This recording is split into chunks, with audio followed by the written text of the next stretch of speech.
Now you can hear me, right? That was silly. Okay. Yeah. Well, I said that. Okay, good.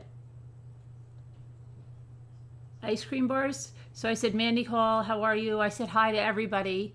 Robin, Barbara, Mandy, Karen, Sharon, Kimmy, Wildlife, Carol Clark, Jadelle, Nanette, um, Wildlife. And I thanked all the moderators for the last live of the coffee cakes, and I thanked Casbat for being the co-host and doing the contest thingy, and all the moderators that were there. Thank you.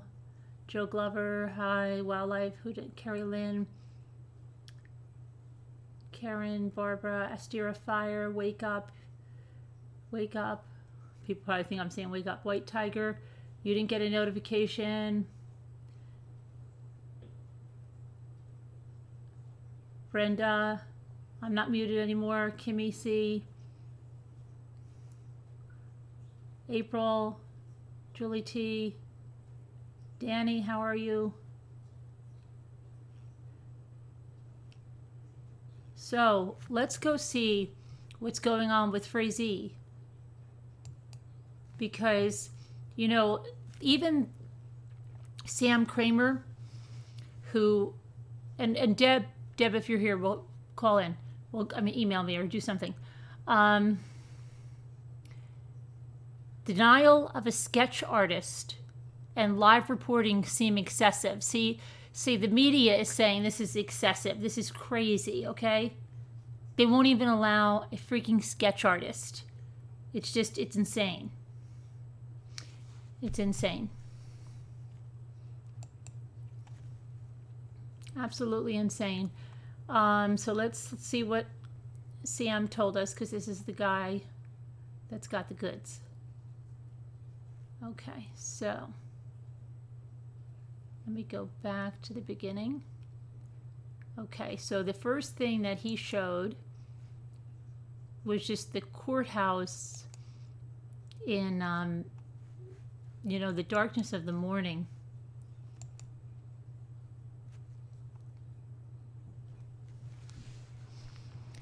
Okay, and he says, good morning from outside the Teller County Courthouse, where the murder trial of Patrick Frazee is expected to start. The court has to pick 16 people from a pool of 91 for the jury of 12 and 4 before it can begin. That was 16 hours ago. Then it says, due to strict decorum order, the press is limited in our ability to actually report on the trial. I expect to share updates around lunchtime and at the end of the day. Okay, then right after that, just in, a jury has been seated for the murder trial of Patrick Frazee. Jury includes 7 women and 5 men. Additionally, 2 women and 2 men were chosen as alternates. And then opening statements started at 2 p.m.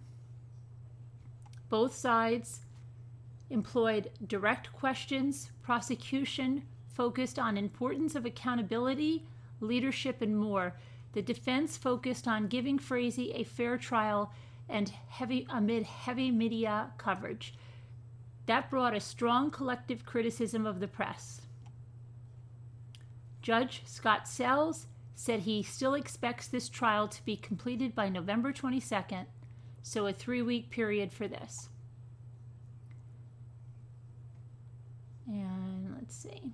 As a way of protecting the jurors and witnesses and maintaining the integrity of the process, that's why everything has to be so hush-hush. Court was adjourned for the day. Some notes. Prosecutors focused their opening statement on Patrick Frazee's manipulative behavior, especially towards Crystal Kenny. This man is a murderer. Okay, and then let's see. Jennifer VM took a big swing out of the gates with emotion, using surveillance stills to show Frazeee around Barrett's home, contradicting his story to the police. State points out between 11:25 and 12:04, Frazeee called Kenny 46 times. He never tried Barrett. Then defense countered in saying the entire story told by the prosecution is polished and edited. Ashley Porter compared it to house shopping online. It may look nice from afar, but it has foundation issues. She points to Kenny as the biggest issue. Porter acknowledges Kenny only tells police the story after she reaches a plea deal, emphasizing the fact it wasn't voluntary. She then emphasized Kenny's plea deal doesn't carry a mandatory sentence. State called Cheryl Barrett to the stand as the first witness, which was emotional for her. She described coming to Colorado to look for Kelsey, noting a list of things out of the ordinary at the home. Cheryl then assumed the worst. As part of opening statements, the prosecution showed photos of the blood spots left behind by Crystal Kenny. They are there, but as the defense points out, they are small. Other photos show clear streaks or wipe marks on the couch and TV in Barrett's home. And then that was it for his tweets. And hold on a minute here.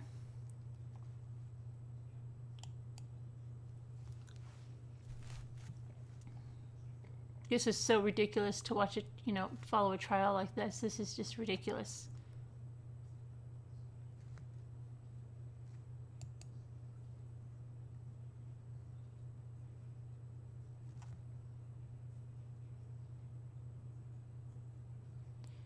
Okay, so here we have, let's see.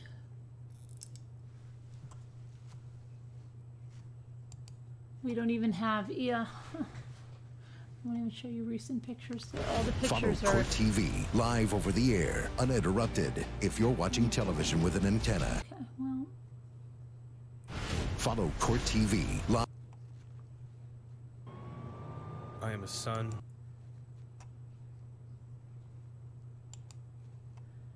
Okay, the mother of missing and presumed dead Kelsey Barrett was the first witness called Friday in the murder trial of her fiancé, Patrick Frazeee.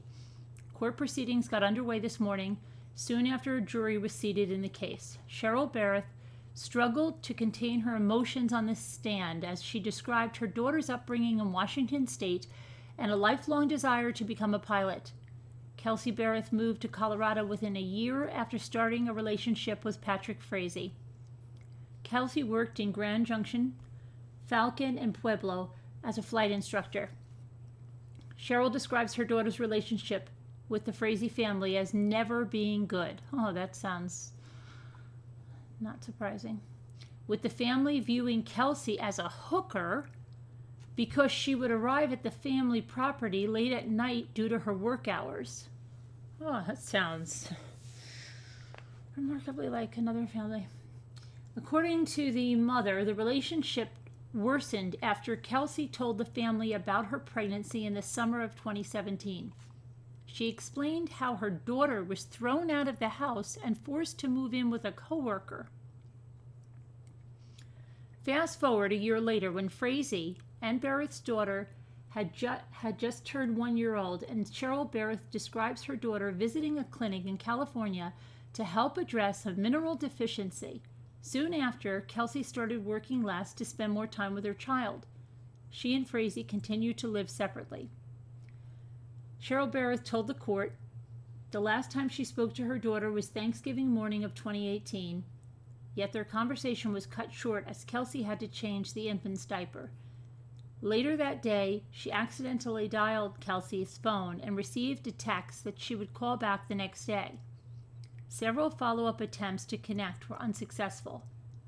Soon afterwards, Patrick Frazeee called Cheryl to inform her Kelsey had moved out.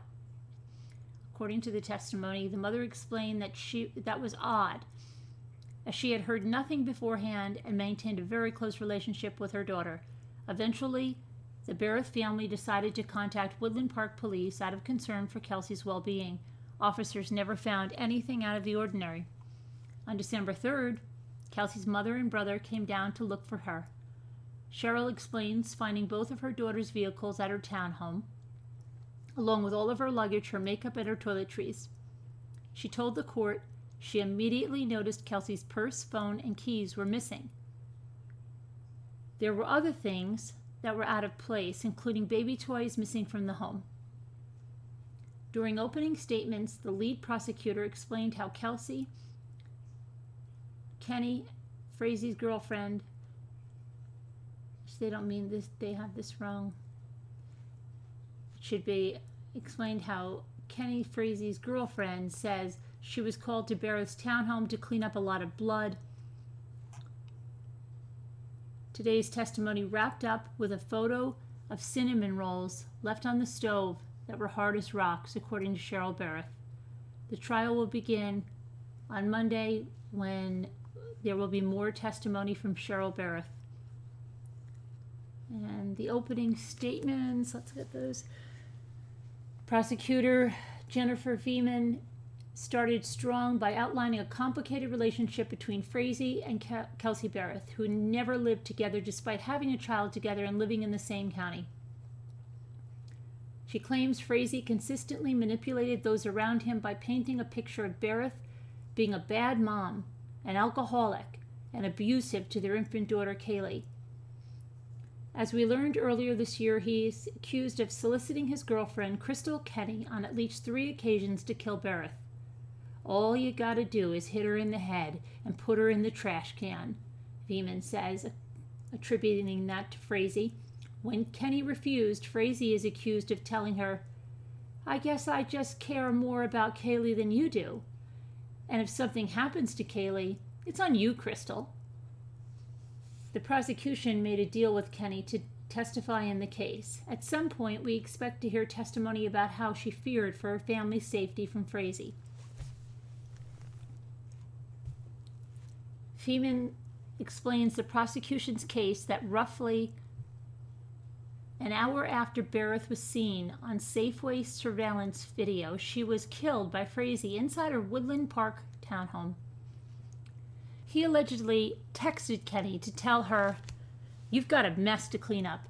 I need you to get out here now," with the meaning implied. Prosecutors say Kenny entered Barrett's home to find blood on the floor, walls, baby toys, baby gate, fireplace, and a pool of blood in the living room. Evidence to be presented shows a picture of a torn-up floorboards, a picture of a small spot of blood on the fireplace, a picture of blood on the couch with wipe marks, a picture of blood on a baby gate, a picture of blood on the toilet. The crime scene reportedly took hours to clean up based on Kenny's statements to investigators. To date, investigators have not recovered Barrett's body. Frazeee is accused of burning Barrett's body on his family's property after Kenny refused to drive it to Idaho. She reportedly did take Barrett's phone out of state. In the days after Barrett's disappearance, prosecutors say Frazeee never tried to call Kelsey's phone, but contacted Kenny 46 times. Now the defense's statements. The defense began their opening statements. They stated that the facts in the case as presented by the prosecutors do not make sense. The argument being Patrick Frazeee did not commit this murder. What they did not tell you is that Crystal did not go to the police voluntarily. They had to track her down, defense attorney Ashley Porter told the jury. She pointed out Kenny's lies to the FBI when she denies even knowing Barrett. Porter cites the second time the FBI meets Crystal at her home, she has hired an attorney. Before she says anything about the case, she cuts a deal where she could spend 0 days in jail, Porter said. Attorneys for Frazeee argue he has no motive, no body has been recovered, and investigators have not recovered an alleged murder weapon. However, Kenny has admitted to bringing full-body protective suit, bleach, cleaning supplies, and borrowing a friend's car to drive to Woodland Park to clean up the bloody scene at the townhome. Porter points out that despite the horrific scene Kenny describes, there are only tiny spots of blood found by investigators. In opening statements, they wrapped up. Attorneys were in the process of calling their first witness, and that was Cheryl Barrett, who we just went in the reverse order, but she'll be back on the stand on Monday. And let me see if there's any. Yeah, that's it. This is ridiculous. We don't get a picture, we don't get a sketch, we get just the outside of the courthouse. This is fun. Okay, that's it. And then let me see what you guys. Mandy Hall, you are reading. Are you okay, Mandy?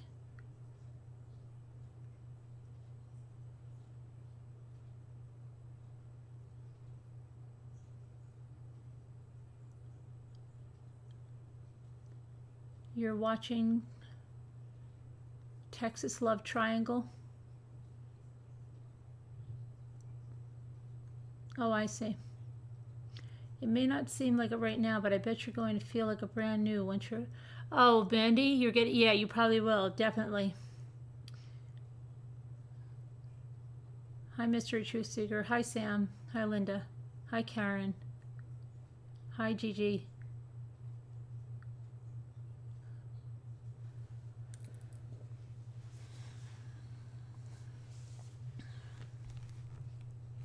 This is a bunch of really bull crap that we don't get to see anything here. Hi, Kathy.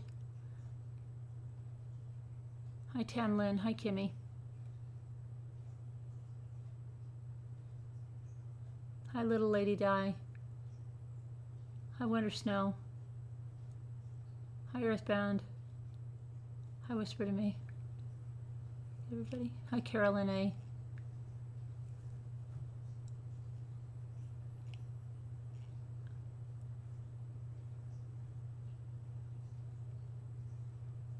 Mario?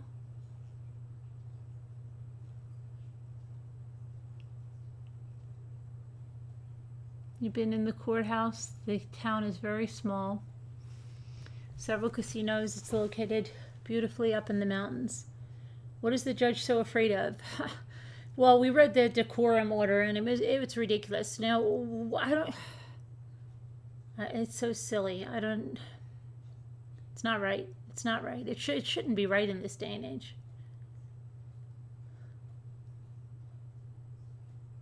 Yeah, I don't understand it, Gigi. It's such a high-profile case.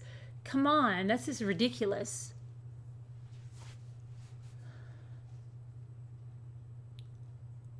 Hi, Lamb Chops. Hi, Sharon.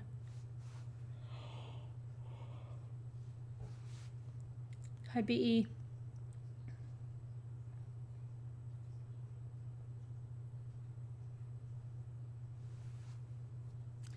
You got a message from Andrea Green? Who's Andrea Green? I don't know who that is, BE. Courtrooms are to be open. Yes. Hi, Teacup. And the judge even limited live tweeting and won't even allow a sketch artist. Now, come on. That should not be allowed. I'm sorry. That's ridiculous.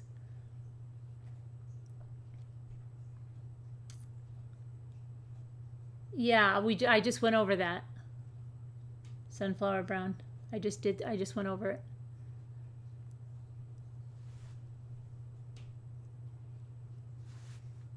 It shouldn't be allowed. I don't think it should be allowed. I think people should be protesting outside the courthouse.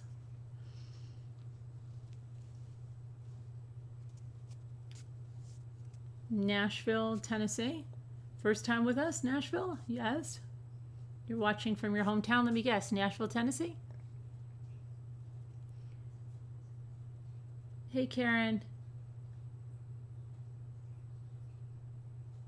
What happened to transparency? I have no idea. It's ridiculous. The judge has let power go to his head. It's ridiculous, right, Mandy? It's not right. Not right.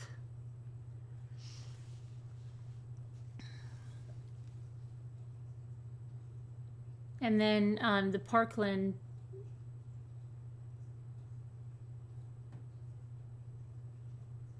hearing for Nicholas happened today.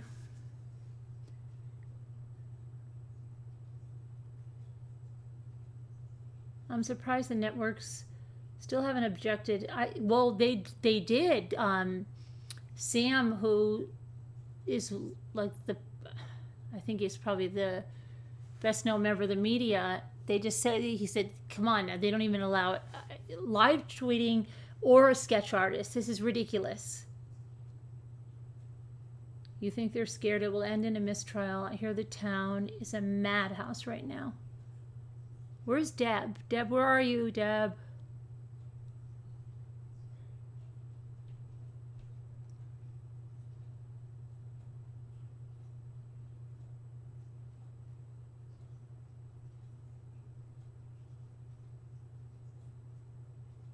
Oh, where you live? Yeah. Yeah. Maybe someone will see. No, they said if they do that, Danny, and that's found out, which it would be, and then no, there's all they'll find out who it did, and oh boy.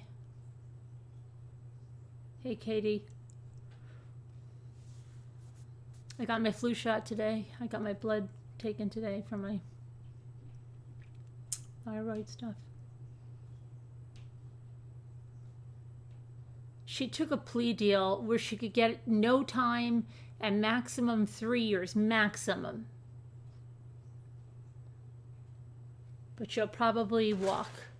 Yeah, more than that, Janelle, I think that it's something really, really bad, like a big, even worse than that.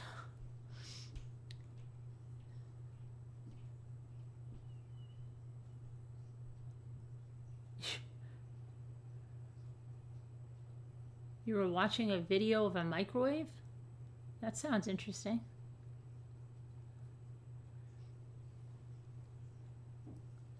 If you need insider pickle, what is that, BE? What is that?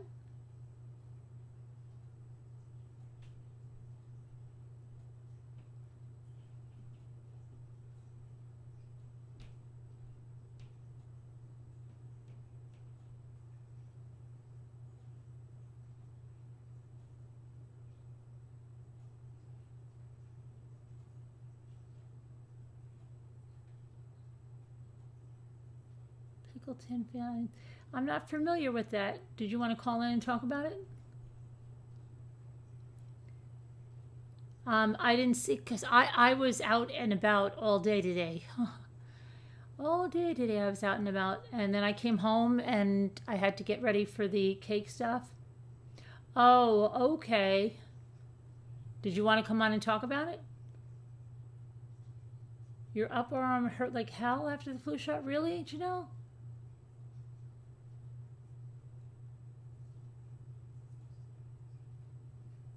Yeah, I am familiar with it now, but I just didn't know the other name she put there.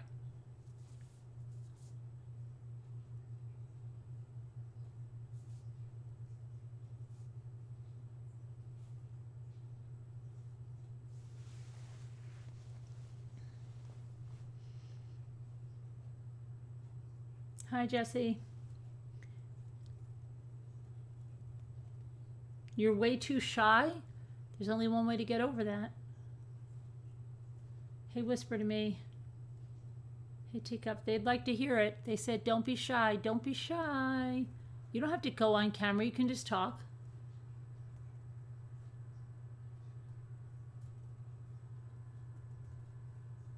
Hi, Jennifer.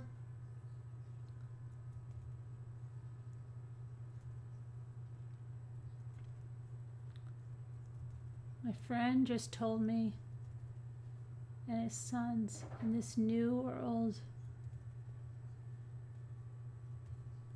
I don't know, KD. Where did it occur? The bake-off was great?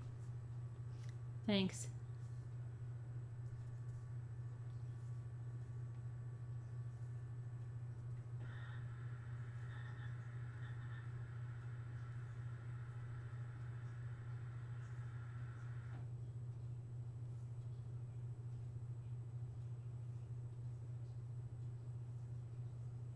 The best party yet, Janelle?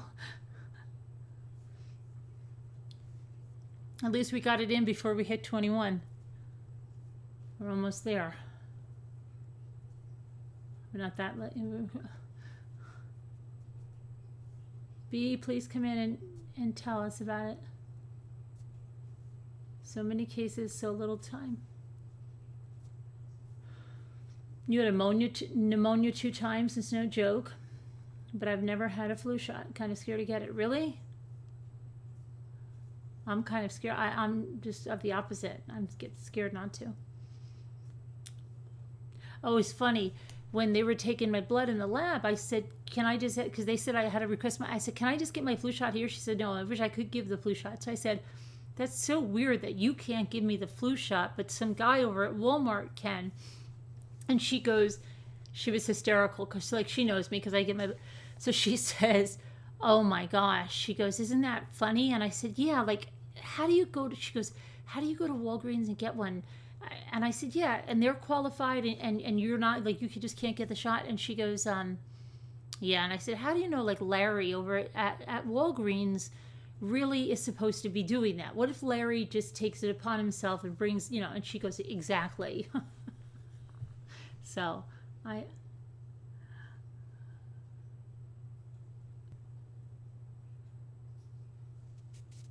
hey, hi, 61, how you doing? You fell asleep? Yeah, right, Carolyn? The first one was scheduled for this month, but has been delayed. Your GP ran out of flu shots already? Really, Kathy?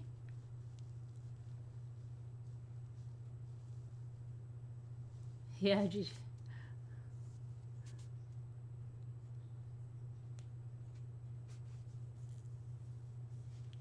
you had a good time tonight? I just love your little guys. And Jimmy, of course. Oh, thanks, Weatherwick.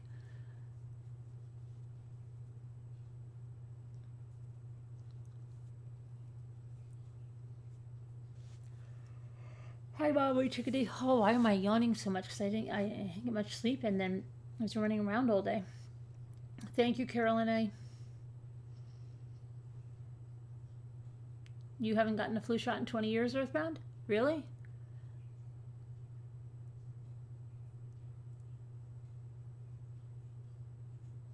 Got your flu shot 2 weeks ago. Your arm swelled as usual? Only lasted a day. Thanks, Wildlife. Thanks, Grace Catherine. But you didn't win a book? Oh, believe me, we'll have more giveaways. Luke was ready to. I couldn't find a lot. Like, I have to go find a lot of my stuff. Like, I was like so flustered because I was like trying to find stuff. We'll have more. Don't worry about it.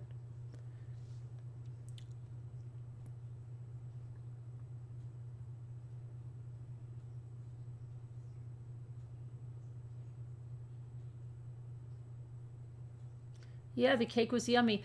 Did anybody else make it? Did anyone make it off camera? Renee is a good sport. Renee participates in everything. Renee.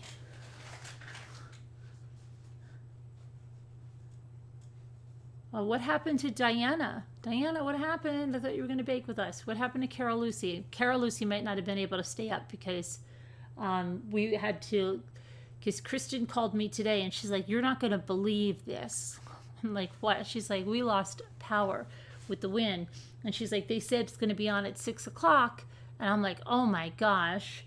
And then we decided to make it later because at like, I don't know, 4 or something, she still didn't have electricity. They wouldn't let you use the kitchen there. Oh, yes, it's in Slack, but I'm going to put it in the video description.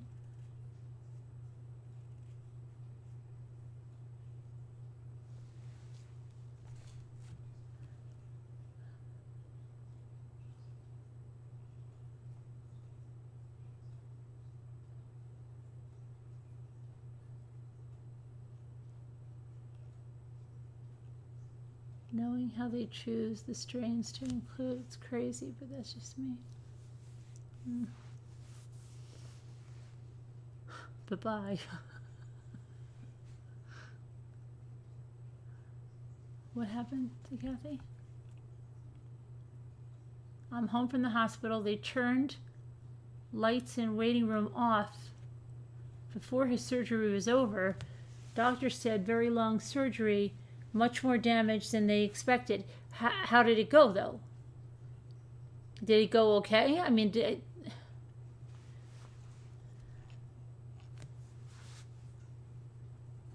well, when I get my knee replacement, you all won't be able to hold me back. Oh, okay, Gigi. Where my husband worked, they required him to take the flu shot, and he always got sick with it. Really? Yeah, Grace, yeah, I'll probably call it a little bit of an early night. I didn't sleep very much last night at all over the custody of a baby. I wish you'd call in, BE.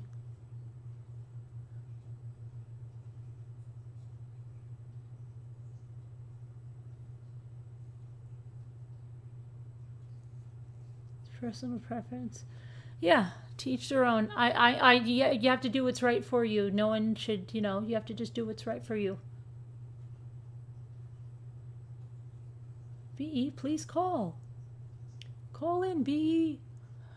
Start a chant. BE, BE, BE, call in. Okay. He's doing okay.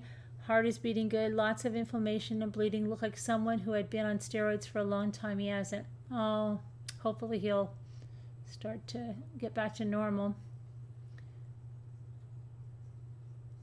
The gift nightmare. Poor Carolyn thought it was broken. The gift nightmare? You thought what was broken? Oh, that. Yeah. You don't know how. Yes, you're right. Because I took it out of the box last night, and I'm like, oh my gosh. All I imagined was that it was some kind of a glass dish or tray or something, and it just had got, it was just into smithereens. And then when I even moved it over there, I thought she was going to hear it and go like, oh my gosh. And then I just kept saying, what could that be? And I mean, so I'm just like, I went to bed and I was thinking, okay, well, I'll open it on camera because I thought I would be, but I wasn't here, so I couldn't do the videos. I still have to get Bella Max and those videos done. But so I said, I'll open it on camera and then she'll see. And then I don't know, I hope she got insurance or something because that's not right that they broke the package, right? And I'm just freaking all night. And then I was like really freaking handing it there. And I'm like, that's going to be so not nice if she opens it up and it's just, everything is just shattered in there. Oh my gosh. It's a Ferris wheel, yeah. It just scared me. Oh, B wants the number? Okay, you have to email me at that. Sharon Martin just put the address up there. Email me and I'll give you the number.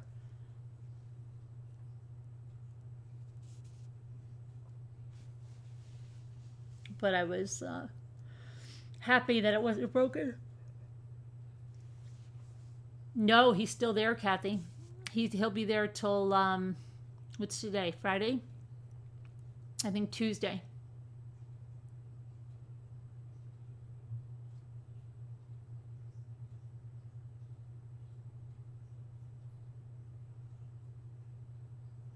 I haven't even looked if he posted any pictures because I haven't even, let me see.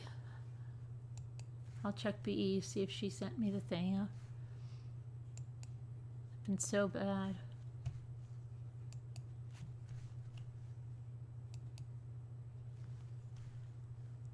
Let's see. Nothing yet from BE.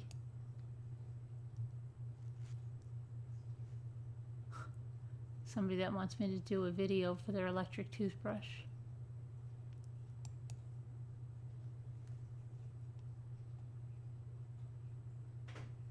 We sincerely hope you can make a video to promote our products. Okay, yeah. Make a video brushing my teeth.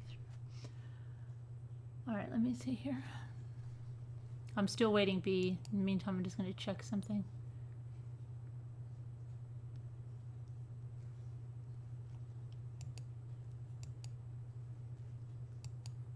Does anybody want to talk about the who watched the Parkland Nicholas Cruz thing? If you want to talk about that, because I missed everything today. I've been out and about, didn't get so much to catch up on. What was I gonna say here? Oh.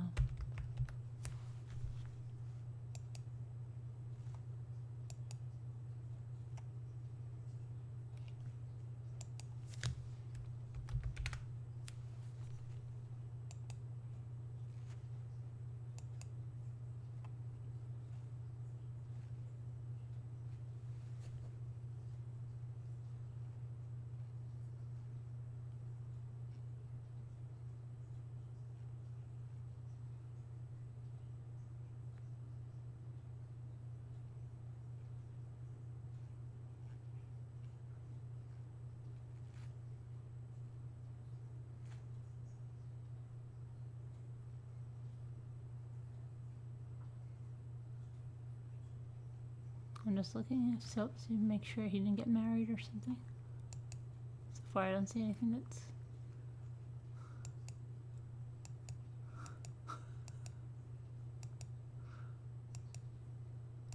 You never know. Okay. Yeah. I don't know, I have to go through and see what... But yeah.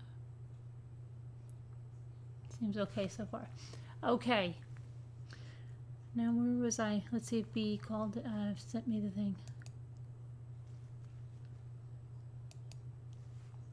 Oh, Frazeee case.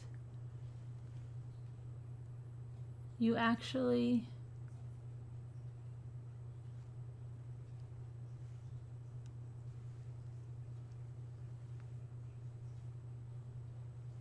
Oh, okay. Where is, who watched Nicholas Cruz? Did anybody watch that? That wants to talk about it? And B, I don't have anything from you.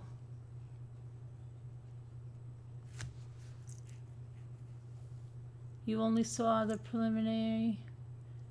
Wants to be able to not be in the courtroom. Judge said no. He didn't want to be in the courtroom. The judge said no. Danny did. You want to call in, Danny? You want to call in and give a report? Email me if you do. Help me out here because I missed a lot of stuff today. I had to go get a flu shot. Now it's starting to hurt because everybody's talking about it hurting. No.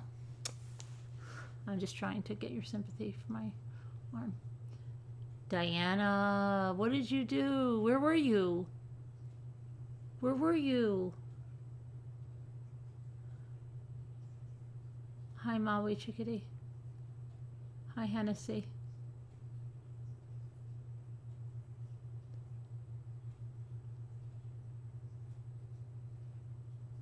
Oh, Diana. We were missing you. I don't know what happened. Hey, Snow Remover, how are you? Hey, Margaret. Hey, Foxy. Whiskey.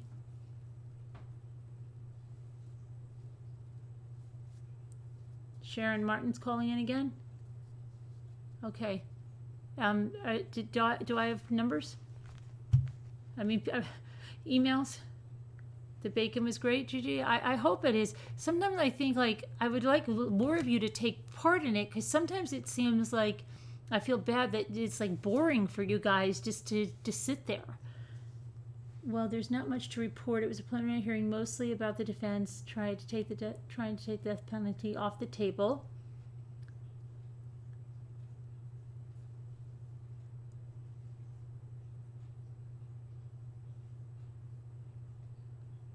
It's not boring. You enjoy watching it. Okay. You enjoy all of it? Okay, good. And then I felt bad because I wasn't ready. I wasn't prepared. I mean, I can't even believe. I mean, the day was just crazy because Kristen goes, I said, well, I'm going into Walmart now.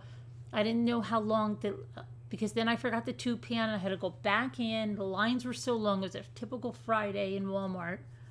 Oh, thanks, Danny. And so I didn't have anything ready. I felt like a first-time baker. I didn't even have the recipe up. I didn't have anything. I think we will have a bigger group for decoupage. Yeah, did Lisa put a date in there yet? Worm diarrhea. My kitchen is a mess because I've been baking. Worm diarrhea. Go find another channel.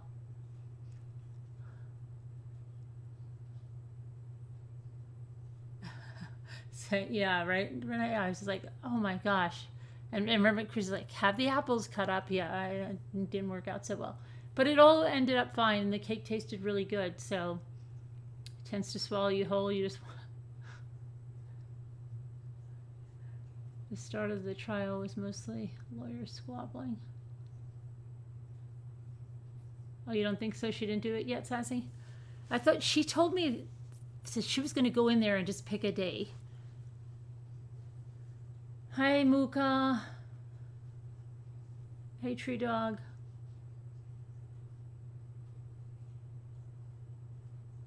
Or toilets.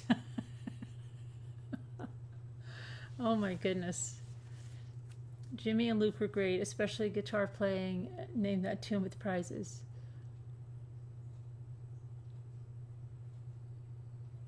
Hi, Raya. Need the number, please? Oh, Sharon? Hold on. I had to go check. Let me see. Oh, wait. Oh, B's good. Oh, B, good, B. Call in, don't be scared. Okay. So we've got BE's got a number. That's the only one I have so far. I don't have anything from Sharon.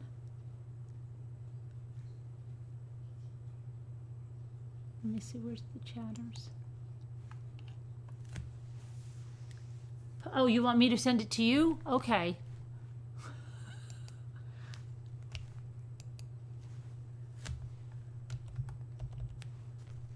I didn't know if they were pulling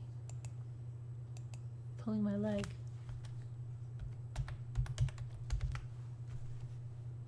Okay.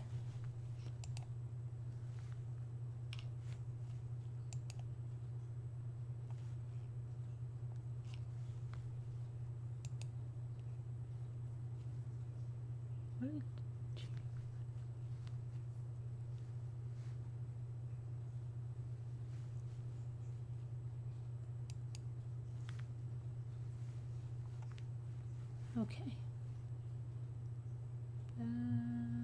Go over here.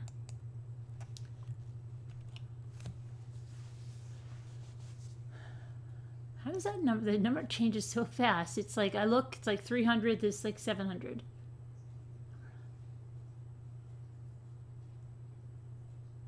You didn't get a notification?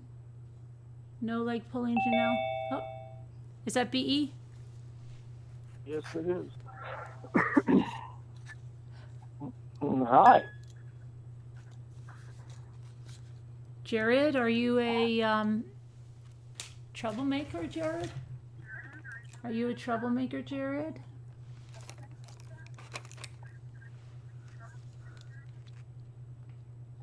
Me? No? Oh. How come you're checking in? You're a lurker? Hee hee? How come you're looking for Maui? I don't think Maui knows you. He's a creeper. Oh, you'll wait? He's a creeper. Okay, well, I sent you the number. You just like Maui's name?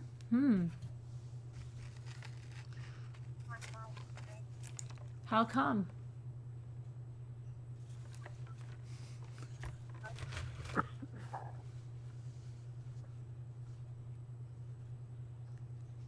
Who's that? I'm not a troll. I know those are troll eyes. Jared, I've never seen you in here, and you came in and asking for Maui. It's kind of strange, you must admit.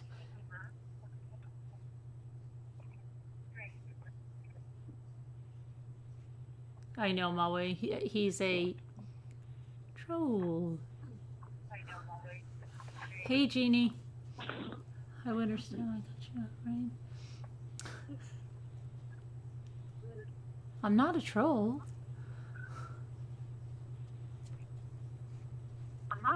Yeah, I believe that, Alma. Right? Hey, Jen.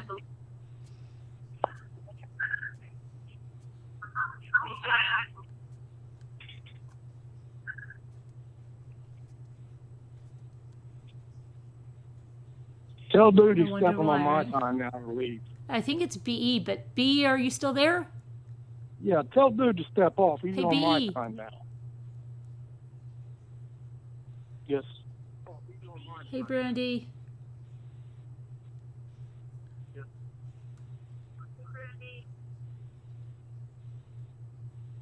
Hey, Renee.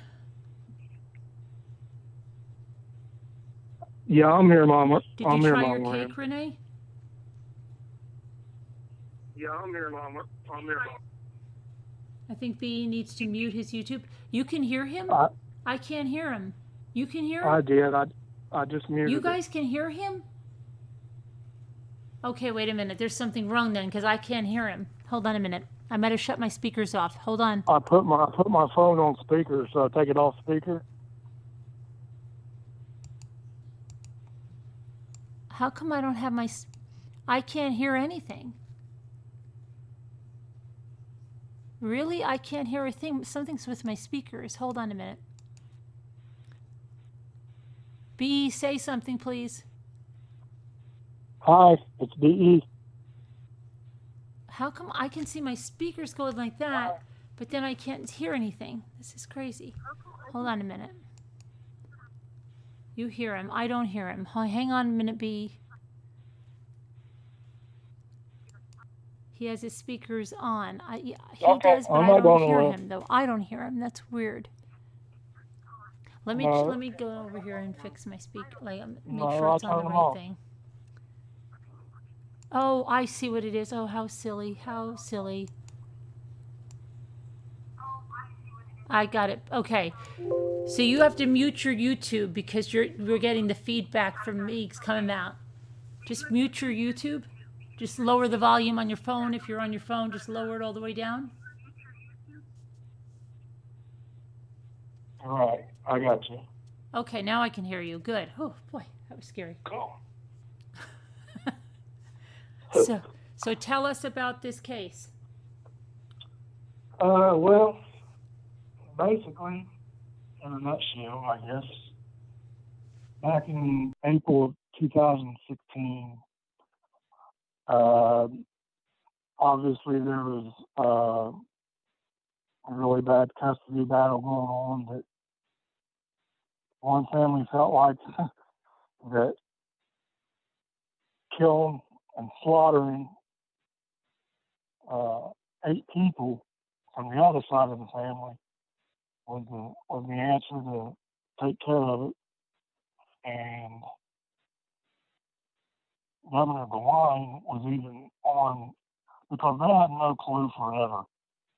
They had no, Governor DeWine was on TV blaming it on Mexican cartels. That's how. Oh, right. So this was now I'm a little bit familiar with it. So it was in Ohio, right? And Yes. and then you said they thought at first it had to do with drugs, right? Because there were drugs found in the house. No, had nothing to do with drugs. No, I know, but wasn't speculation at first that it might have had to do with drugs? Yeah, that's why DeWine said that. That's why DeWine said that it was a Mexican cartel. Right. Okay. Which he had to end up falling on that sword. But they, they brought in the feds. Obviously, I mean, this whole area is very depressed and drugs are rampant. Mm-hmm. All that family was into was a little bit of pot. It wasn't heroin or nothing like that. But right. That doesn't. But that wasn't it. That didn't factor into the murders, right? No, not at all. Not at all. So the girl, God bless her, came home or to one of her relatives' house, found a couple of her family members in that trailer, called 911, went to the next house beside that one, found more family members dead, then went to another one and found 2 or 3 more dead. And I'll be honest with you, I've thought about that, and I can't imagine what that poor girl had to see, because they shot every one of them. I can't imagine what that poor girl had to have seen with her eyes. Execution style in 3 adjacent houses. So now tell everybody. So she was the sole survivor, or She was the one who found them. how old was she? Next morning. I'm wanting to say she was like 16, 17. Wow. Okay. And she made the 911 call? Yes, she made the, and I'm not laughing because I'm laughing. No, I know. But she made the initial 911 call, left the first place, went to her other people's place, found more. It ended up being 6 adults and a 16-year-old. They were all shot execution style in 3 adjacent houses. Okay. And then the 8th victim, an adult, was found shot in a camper in nearby Piketon. So 3 houses and a camper all had deceased execution style murders, right? Yes, correct. And what you said, it was a custody? The custody was the issue? All over the custody of the baby, yes, ma'am. How do you know why? So this baby, okay? So these people were all related? The whole family that was wiped out was related, and the whole family that killed them were related. Okay, the baby was killed as well? No, not the baby. Not the baby. Okay. No.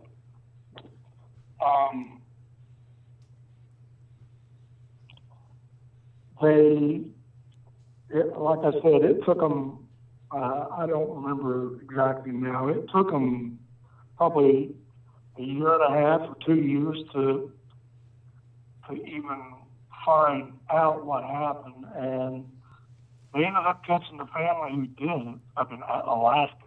They moved out of Piketon in southern Ohio, which I've told my brother and my sister.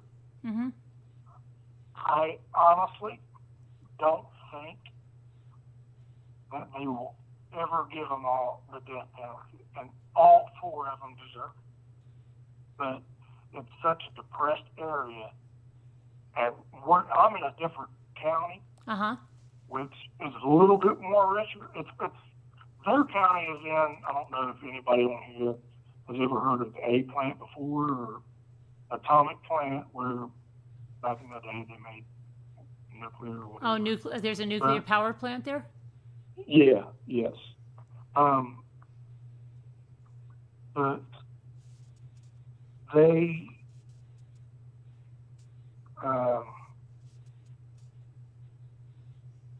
I lost my train. What was I saying, Mama? You said that it was horrific, and they all deserved the death penalty, all 4 of them. Yeah. Because that area is so depressed, and ours too, really. Mm-hmm. I don't think, unless the state or the government is going to step in and pay for 4 death penalty cases, I think, just in my own personal opinion, I think they're going to wait and see what happens in the first trial, which was supposed to be the dad, right? Who is the if you want to call him kingpin or head honcho, whatever you want to call him. But I don't think that they'll ever, I think they'll go through with that first trial, and then the remaining three, which is the son, the mom, and, oh Lord, who am I forgetting? So there's four, they're going to be, each have a separate trial. They're not going to try any of them together? Yeah, they'll all be separate trials. That's why I don't think you've seen it, because you were talking. But there's the defense put up a motion a couple months ago. There's 3 to 4 million pieces of discovery that the defense still has to go through. Wow. And that's why I also asked, I don't know how many pieces was in Chris's. I don't know how many pages, but I don't know exact pieces. But after going through his, that's what I told my brother was, my God, because my brother said he didn't believe that. And I said, well, I just watched it on Family Massacre on YouTube, because I get updates from him. Right. And I sat there and watched the attorney tell the state that, we've got 3 or 4 million pieces of evidence that we discovery evidence that we still have to go through. So, but it was supposed to start this month, and due to that, honestly, I'm not sure. They haven't said yet exactly when they're going to start. Yeah. And the father's going to be the first one? Yes. Yes. His name is Jake, and then there's Jake Jr., and his mom's name's probably Jake Jr. the third, too, for all I know, but... Jake Jr. And so how old was the baby?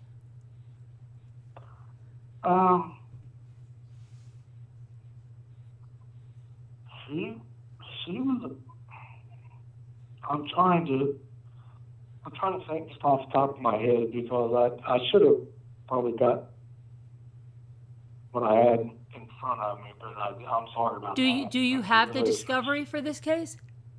No. Oh, no. It hasn't been released yet, no.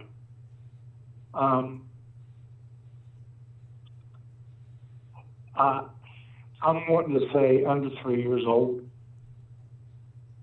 if I remember correctly. And do you know what the who was fighting over her? Like, what was going on? Well, Jake Jr. and the girl that he had the baby with, they, were just young, and she got pregnant, and it just ended up. So Jake Jr. was the dad. Jake Jr. was the dad of the child? Yes. Was the mother of the child killed?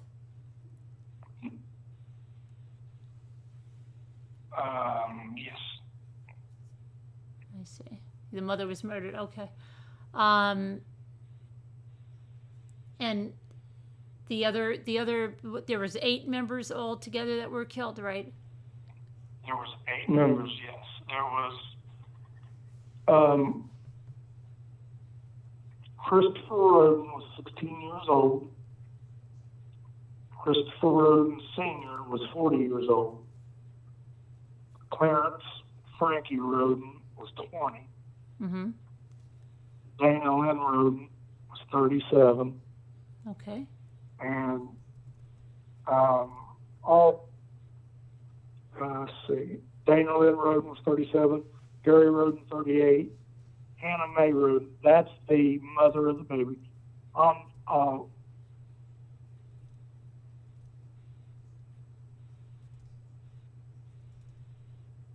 Okay, yeah, that's the mother of Hannah. the baby. Hannah's the mother? Was, how old was Hannah, she? Do you know how old she was? 19. 19. Yeah.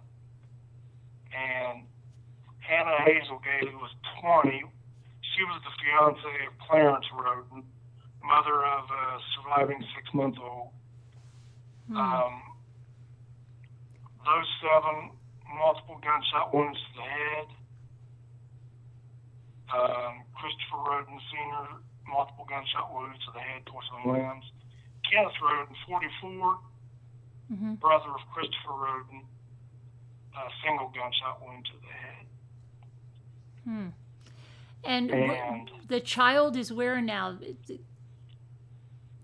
Do you know who has custody of the child?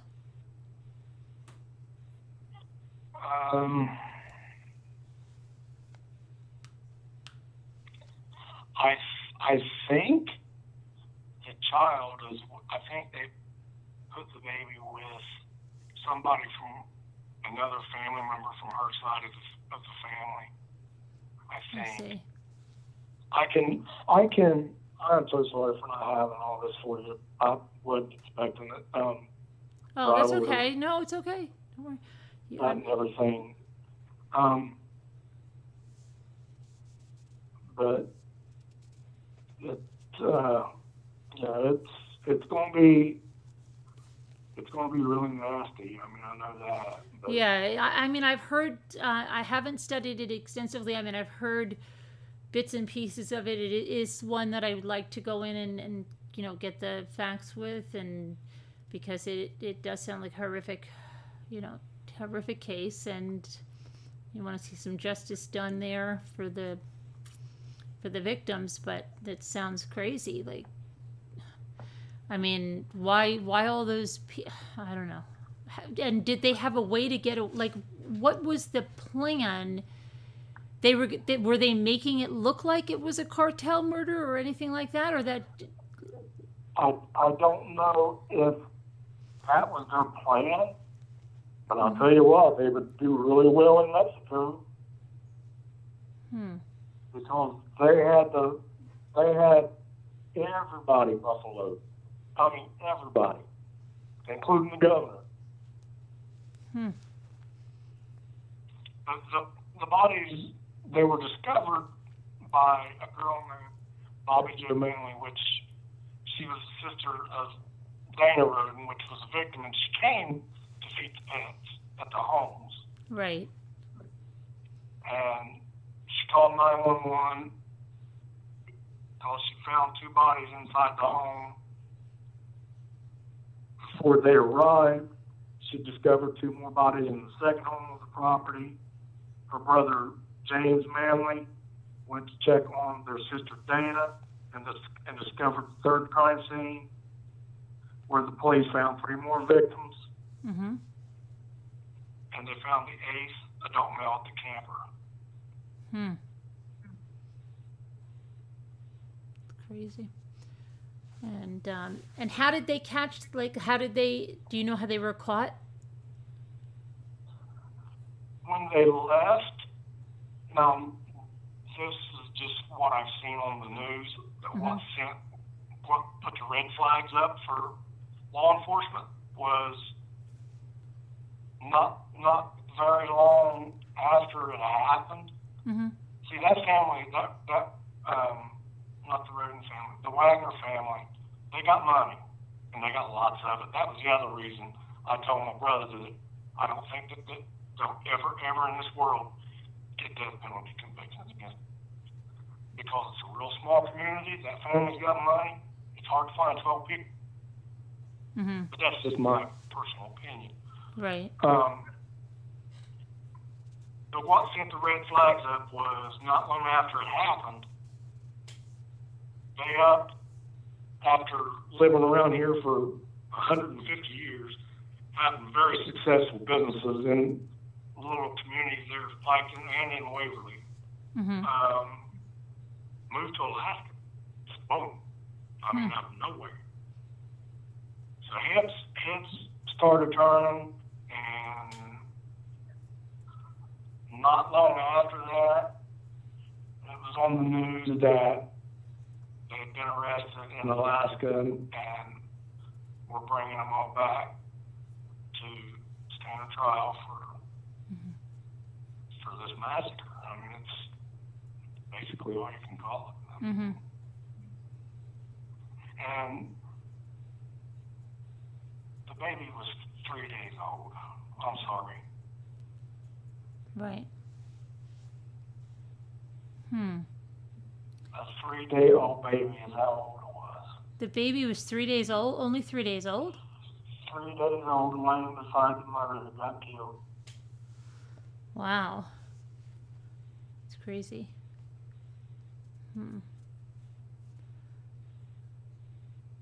And then did they all go to Alaska? Every one of them. Yeah. Even with the 3-day-old baby? No. That's Oh, no. the family that did the killing. Oh, okay. Her family stayed here. The Roden family stayed in Piketon, but the Wagner family went to Alaska. That's I see. the shooters. Okay.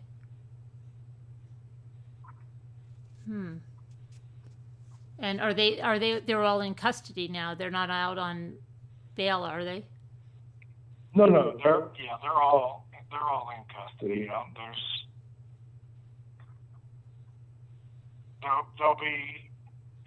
It'll be the first time ever that, unless I'm dead flat wrong, that you'll have a father-son on death row at the same time, a mother on death row, and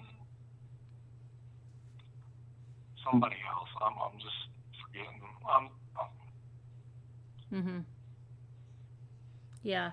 No, I mean, it's there's a lot to that case, and like you said, there's so much discovery and all that stuff. But it's a case I do want to get it, take a look at it, because I've heard, like I said, bits and pieces over the last couple of years, and now that you said that it may start this month, but you're not sure. It was supposed to, but because of the amount of discovery that the defense still said they needed to go through, but there was no way they could ever. And plus, the last clip that I got from Real Massacre Talk was Jake Wagner. Him and his attorney went into the courtroom and they filed like 43 motions. I mean. Oh, right. Okay. And it's basically this stall tactics is what it is. I see. Okay, let me clarify one thing. Sure. There was a total of 5 arrests. Okay, so it was, they called him Jake, but his real name, the father's name is George Billy Wagner III. He's 47. Angela Wagner, 48, his wife. George Wagner IV, he's 27. Edward Jake Wagner, 26. That's the father of the baby the dispute was over with. And then Rita Newcomb, she was the grandmother of Angela and Frederica Wagner. And the grandmother of Billy Wagner, they were also arrested of perjury and obstructing justice for allegedly covering up documents to cover up crimes. So it because she worked in the courthouse. Crazy. That's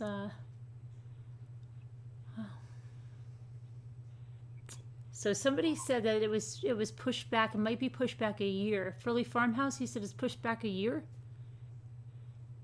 The fathers? Did I read it right? What you said there? Oh Lord, are you serious? I think she just. Let me see. She'll answer in a second. I thought she. Let me see. Yes, almost a year. She said. Away. She said almost a year. Wow. And is that because of all the discovery, Frilly? That's the reason? The evidence is massive. Yeah, she said, yeah. It's pushed back, yeah.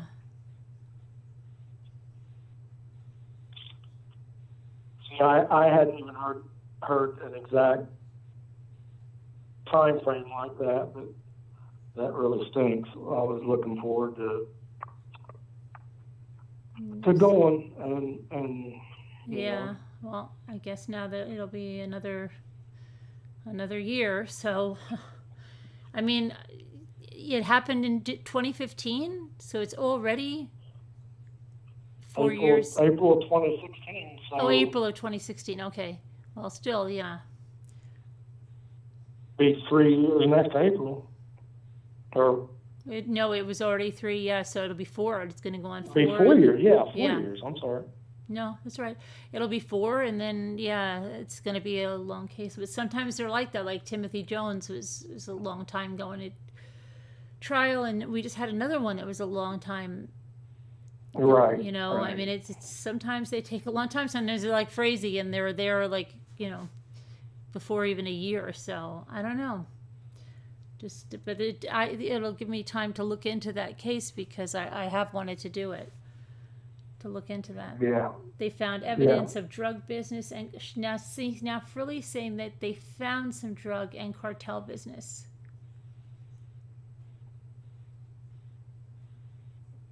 They found a little bit of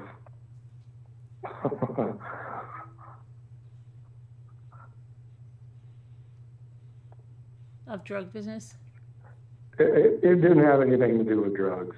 No. It was a custody battle. Mm-hmm.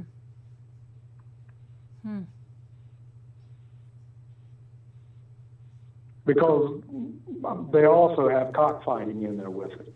Oh, really? Oh, my gosh. Yeah. But I mean, you execute 8 people. Who cares about a little bit of pot and cockfighting? Well, the roosters, but yeah. Oh, gosh.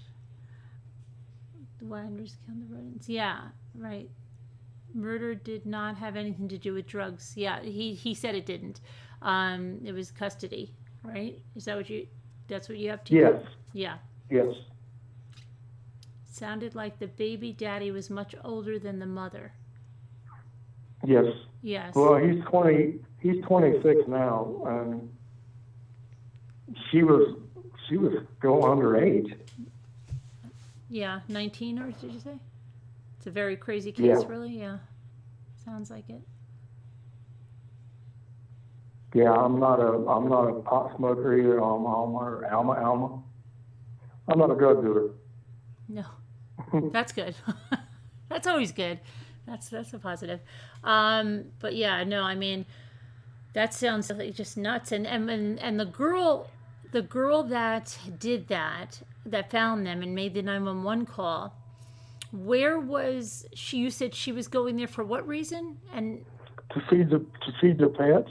Oh, to feed the pets. Okay, but she wasn't. She wasn't related she was just someone that was.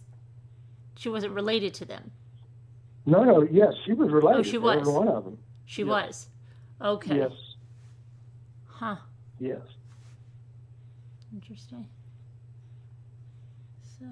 But could you imagine going into one trailer is what it was, and finding 2 of your family dead, call 911, completely freaked out of your mind over that, going to the next trailer over, Mm-hmm. and finding more? I mean, can you imagine how horrific? devastated Yeah, that poor absolutely. girl is? Absolutely horrific. Yeah. Absolutely horrific. Poor girl, and she was, and you like this caller? He's a gentleman. Alma likes you. Oh, well, thank you, Alma. Traumatized. No doubt about it. Grace traumatized. Yeah. Oh, yeah. Yeah. Yeah, for sure. I mean, and I don't even know if the girl has any family left. Yeah. Wow. But I mean, that's just me talking, but I don't, I mean, you take out 8 members of a family, Yeah. that's a bunch. Oh yeah, definitely. And Teacup said there reminds her of one in Georgia where there was 9 dead in one trailer. I just read something about that the other day, I think. Yeah. When did that happen, Teacup? When was that? He's a good caller. They said you don't need to be shy. See, Two Scooter said, yeah. Wow, Teacup. Thank you, Two Scooter Chick. I knew I would get over the shy after. Yeah, actually, I was mad at myself because I couldn't find the email. Yeah. You just get. I mean, that's what I keep telling everybody. Just call in and just do it. It's just. Because everybody's got something to share, something they heard, because a lot of times, like especially today, like I'm like, oh, I need help. So I need someone because I was out and about all day, and it's, so that we should all share what we know and educate everybody about what's going on, right? So that's great. I love when people call in. That's great. Shirley Farm, that's who we're talking about, is the Wagner's, huh? Ask him if he knows of Frederica. Frederica, who is that, the Frilly Farmhouse? Is that someone that was... Ask him if he knows of Frederica Wagner's case being dismissed. Oh, being dismissed, she said. The grandmother? Yes, it was. It was? Okay. Yes. The grandmother's was dismissed. I see. So was she the 5th one? So there's still 4, or are there 3? 4. 4. The mother, the 2 sons, and the dad. Oh, okay. And why was the grandmother dismissed? It was, again, it wasn't really anything that the state wanted to waste money on. I mean... Okay. Tammy B says, what do you think of the judge? From what I've watched in the... You're welcome, Carol. From what I've watched on the clips, he's an older gentleman, very soft-spoken, very fair. Asked them multiple times, are they happy with your attorneys? Are they, giving you this, giving you that? Just over and over and over. And I mean, this seems like a pretty good judge. You're welcome, wildlife. But that was actually a really good question, because that was one of the things that caught my attention on the very first clip that I got months and months ago, when they took the first one in for their first hearing, was how struck I was with that judge. And because it's just such a bad situation, you would think that a judge would just be ready to rip people's heads off. But no, not at all. Not at all. That's good. Yeah, you don't think the judge court will be influenced by their money? Oh, I absolutely do. Yeah, he absolutely does, Wildlife. Not the judge, but the jury. You think they'll try to, really make a bribe to the jury, or you just think that they'll just be intimidated? They know too many people. You're welcome, Sammy. They know too many people, and it's such a small community. See, they tried to get, and they honestly should have done it. If they really wanted to do it right, move it out of here. Take it to Cincinnati, take it to Columbus, get it out of this area, because it's never going to be fair there. It will never be fair there. But they applied to do that, and the judge said no.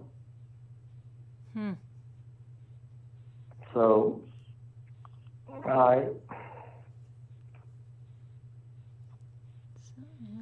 you're welcome, Grace. it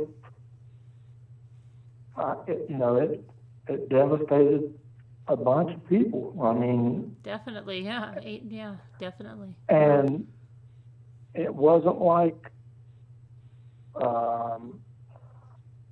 it was done nice and clean or anything like that. It was gruesome. I mean, it was bad. Mm-hmm. So, but yeah, they let the grandma go because, like I was telling you, it was just for, I don't even, or something about perjury or something like that. But, she didn't have anything at all to do with, any of the 8 members, mm-hmm. Getting shot in the back of the head or anything like that. So they let her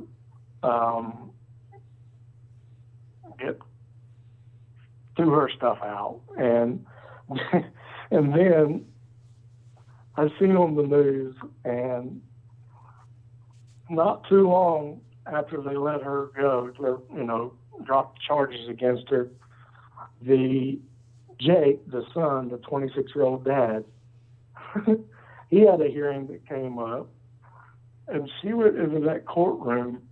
Mm-hmm.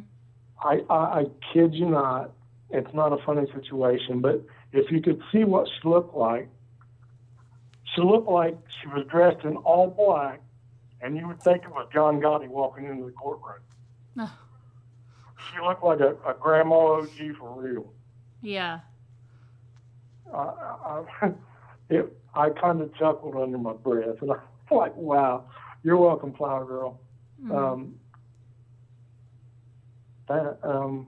You're welcome, Kate. But it'll be like I was telling you. If you want somebody who can be there, and because I'm not even going to lie, this is my first time that I've ever called in on a show on YouTube, and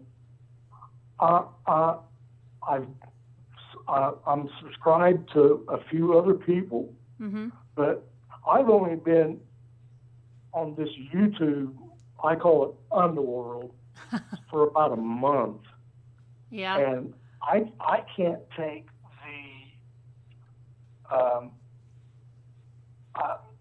please don't be offended, but my breasts are very big than your breast. All this bickering and stuff that I was listening to on all these channels, and I was like, oh my God, talk about Chris Watts. Talk about Frazeee. Talk about, and I heard you, and I was like, finally. So yeah, we like to. We have a good time here, but we don't like drama. So we have we did the cake, and we do different things, but we do true crime, and we try to keep it to the facts and try to get factual reporting out there, and not conspiracy, not so we're really into facts. Right, and see, that's all I'm after. I mean, I don't care. First of all, and I'm getting off topic here, so just tell me to shut up. We get off topic because that's why we're called ramblers. I get angry when I listen to these people that I didn't even know what doxing meant. Right. I had no clue. Yeah. I was like, what? So I think a lot of them don't have a clue either what it truly means, but they'll fight about it endlessly. But after I found out, I was like, you have got to be kidding me. That people are going to that depth? Yeah. Calling where people work and bad? Yeah, it's pretty scary. It's kind of like a little bit like the Wild West, and YouTube, which is one thing we're saying. They have to reel it in, and they have to verify profiles, so people can't be just creating alternate profiles and going in and cause it. So that's one thing we're interested in too, trying to get some legislation and hold YouTube accountable to make sure who you have. They should. Yeah, definitely. They should. Definitely. Yeah. Because the other thing and it's just a me problem, Mm-hmm. I know that, but I can't handle the conspiracy nuts. Oh, no, we on can't this. either. We can't either. Yeah. I clicked on one. I think it's a gal from Australia. Mm-hmm. And I apologize if you're friends with her, or if anybody in here is friends or whatever. But I clicked on one of her clips. Was it a 2 Watts? weeks Was ago. it Watts conspiracy? Yes. Yeah, they are so crazy, some of those things that they say, and people would come in here and they'd be like, I don't think that's really Chris Watts' face on the confetti. And I'm like, what are you talking about? And they're like, no, look at the purse in the back. And it's like, it's the most crazy stuff. And you're like, what are you doing? Why this case is crazy enough without making up stuff, There's enough. Right, exactly. You don't need to make stuff up. But yeah, you'll find channels like that. And you know what? Hey, though, if somebody likes conspiracy, go to the conspiracy channel. You know what I mean? I'm not going to begrudge them if they want to sit there and go to conspiracy. I'm not going to try whatever. They're just, we're just not conspiracy. And so they want to go on conspiracy, have fun, to each their own, I know. And gosh, I wish I could be like you, but, there is a family that's devastated. I don't like it like that. No, I don't like it like that. Not when it's crazy. Like if it goes against it, hurts the family. No way. But I'm saying if someone just says, I think that this happened because of, let's just say they think something with the oil company, or if it's not like whacked, or they say but it's not it's not for me, I'm not going to go but I don't hurt the family. Definitely, if you're hurting the Rusak family or any victim's family, that's wrong, totally.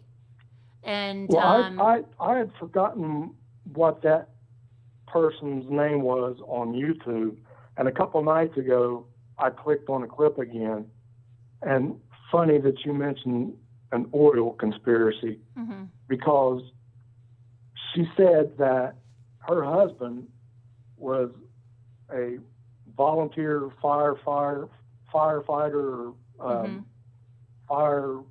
fireman, right, and she had this huge conspiracy about what went on out at the well at the oil tank. I know. Because I see. they didn't have crime scene tape up. Yeah, I can't. But see, they don't even understand that those Frazeee 319 and that Frazeee ranch is locked up. Nobody can just walk out onto there. So listen, I got so furious. Mm-hmm. That I blew a gasket, and I left about a 3-paragraph message for that. Crime scene tape is for keeping people away, rubberneckers, mm-hmm. everything like that. Why would you need crime? This is me in what I was saying to her. Why do you need crime scene tape on a 1,000-acre farm in the middle, on an oil tank, somewhere in the middle of it, on a private ranch, a cattle ranch, mm-hmm. out in the desert? Yeah, and the only people totally there was up. the CBI and the FBI and mm-hmm. And they show you. See, my thing. I'll tell you what my thing is. Okay, I'm kind of like you. I hate conspiracy. And some of it is like so freaking crazy. Okay, so I don't like it, and I think all of us don't like it. There's, like I said, we deal with the discovery. We like to go into the facts. It doesn't mean like we can't go and think a little bit beyond the facts, like, well, where could this have happened? Where could that have happened? But that's all relating to the facts. And I just think when somebody is intentionally spreading just crazy theories, then we get the brunt of it, because they'll come, I'll get emails like, well, do you think it was this MK Ultra? Do you think it was this? You know, and it's like, what? You know, I'm just like, yeah, that I can't take. I'm just say, if that's what you want to deal in, you don't want to deal with facts, then, I'm sure you could find another channel or something, but I can't. The first one was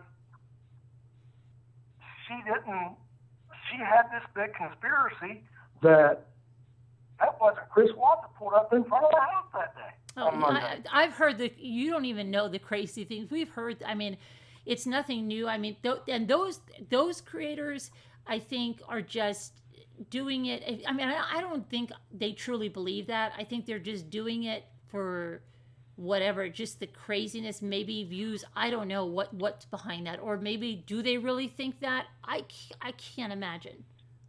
Well, that's something else I left on my rant tour was, all you're doing is doing anything you can to get subs and to get people to come and click on your channel.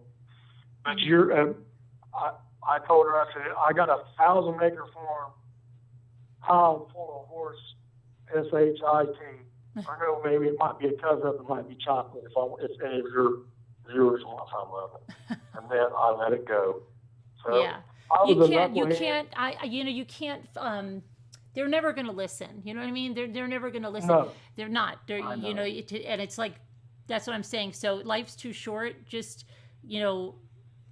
find the channel that works for you and, just do right. it. And trust me, like I said, I stumbled into this whole Chris Watts thing literally 4 weeks ago. Oh, see, I just say that. That's so funny because I say that all the time. I've been saying that. That's why I started making a new series, like going through the discovery with the Chris Watts case, because I said I'm getting a lot of emails from people that just stumbled upon the case, and we've been going through it like lunatics for like a year. I've been combing every fact we can get, but that's what I said. I said, well, I'm going to do this again, but go through the discovery, because if I can put the facts out, then it's more people that get the facts and not crazy stuff. And, the family doesn't want crazy stuff out there spread. The family... Don't make the narrative fit your channel. Yeah. The narrative is in the discovery and the evidence. That's what they should be focusing on. Yeah. Not conspiracy. Crazy. I mean, not because somebody don't know how to look at a camera and tell that the pixels is what's making things look distorted. Right. And somebody was saying that and it reminded me there are people that say that this didn't really happen. That Shan is still like this didn't. I mean, it's just crazy stuff. So yeah. Yeah. It's unreal, and that's what bothers me is, there's a family that's absolutely devastated, and with everything that Cindy's got going on, everything that her daughter's doing, and I watched Ronnie's interview that when they interviewed him right after Chris testified, and again I jumped off topic here and I apologize. That's what we do that here. If they had gone as hard at Nicole Kessinger as they went after Ronnie, she'd be in prison right now. Do you think they went after Ronnie hard? I really felt like that. Yeah, I felt like they think that Chris told him what happened when Chris went and picked him up at the airport. Do you see? I don't know. I think they went because Ronnie. What aggravated a lot of us about Ronnie was that he was bashing Shanann. You know what I mean? Like, first off, right? She's bipolar. She's narcissistic. She's this. She's that. Cindy says. And then, there was no shock. Did you see when he found, when Chris is supposedly telling him for the first time that the grandchildren are deceased? Yeah. And he has like yeah. no reaction? I mean, I watched it, and then I backed it up, and I watched it again, and I thought, wow, I can see where Chris gets his just nothing phases him. Right. Apparently. They don't have emotion at all. Yeah, right? mean, and we went over this like last year when it first came out, and I was reading through the transcripts, and at one point he says to Chris something like, "What do you mean they left?" or something. "You mean what? She hurt them?" And then Chris is like, "Yeah," and he goes, "So what'd you do? Haul them bodies out of there?" Those are his grandkids, and that's how he said that. "What'd you do? Haul them bodies out of there?" See, that's another thing. There was, I really firmly believe there was no real connect between those kids and his side of the family. There was not. You're right. I don't believe, just in my opinion, that there was a real connect there. I mean, yeah. I just don't. There wasn't. He would even like, he was like, just imagine. I mean, shock, disbelief. Even if he had found out at the airport, let's say he even found out, still, just even thinking about it, you would be able to bring that emotion up. My God, you would think that a grandfather, hearing that, would almost have a heart attack. Yeah. Even if he had heard it, at the airport, just thinking about it again would bring, you'd have a reaction. But it's just right, exactly, nothing. Exactly. Yeah, I totally agree. But there was just nothing. I mean, just literally nothing. Yeah. Yep. Yeah. So I mean, and I actually had some respect for Ronnie until I heard him in that interview room and on what all he said. That's kind of how far behind I am. Yeah. I mean, I'm up to speed with the main thing, but I'm still going through because I just downloaded the Discovery, I don't know, a week or two ago, and I'm kind of cross-referencing everything because I know I've asked the people some really bad questions. I'm so far behind. No, but a lot of people that are coming into it for the first time, that's what I'm saying. So just like, we can go into other cases, maybe, other people are coming into this for the first time, and it's better that they do ask questions and you do get facts and you can connect with other people. Right. Yeah. I agree. And that, I told somebody the other day that it blows my mind that I stood there and watched that press conference right after they sentenced him and watched that district attorney turn around to the press, the microphone, God, country, world. Nicole Kessinger hampered this investigation and she walked. Yeah, quote unquote, Nicole Kessinger did hamper this investigation. She was deceptive with deleting things and not giving her phone. And you're probably feeling what a lot of us felt, because I think a lot of us can relate to that. Last year, guys going through this, we were getting angry because why'd she delete this? Why'd she delete that? Why'd she lie? She outright lied there. And, but they're both habitual liars. I mean, they're habitual chronic liars. Yeah, absolutely. But, what we've seen, a lot of us have seen here, is just how truly evil he was. And, it wasn't that he snapped. It wasn't that it was this was him, and he hid it all this time. And this is who he is. I agree. Yeah. You won't get no argument from me. Because his mother thinks, just something made him snap and he's fine. And he thinks that too. He thinks he can just go out back into society because he would never hurt anyone again, because this was just, this was a demon. Now he's saying it was a demon possession, just craziness now that he wants you to believe. Well, first of all, his dead grandmother isn't going to come in a dream and tap him on the top of the head and remove that demon. But he said he made it sound like the grandparents were demons. Now, who describes their grandparents like that, right? Like as that's horrible, right? Your grandparents as demons? Oh my gosh. They're nuts, man. I'm sorry, but they're nuts. Yeah. That's just he comes out with more bizarre things, all the time. And those of us that followed the case, like from last, right around Thanksgiving, it's almost a year now. Last year, okay, everything was pretty horrific there. But then when he came out in March and made it even more horrific, right? So then he says, okay, he killed them. It just seems like he enjoyed needling the Rusaks, needling the people that were champions for the victims, to say, yeah, I didn't just do that, what I did there, I did it even more horrifically. And then he comes out with this book and now says, okay, beyond that, I killed the kids twice. And then I did, it's just like, what's he going to come out now in like 3 more months? He's holding the carrot out in front of everybody. So you can't believe anything. He's just going to keep making it more and more horrific. Yeah. He's got that carrot out in front of the rabbit, and he wants everybody to keep coming. He doesn't want to be forgotten. No, he doesn't. I think. 100%. 100% he doesn't want to be forgotten. Yeah.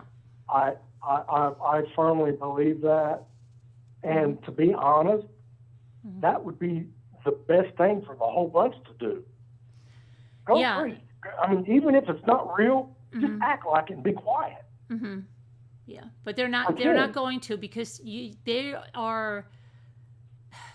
not going to stop, because they're living in some fantasy that something's going to come out and is going to prove that Chris was not responsible for this. Oh, absolutely. Yeah. You're exactly right. Yeah. You're exactly right.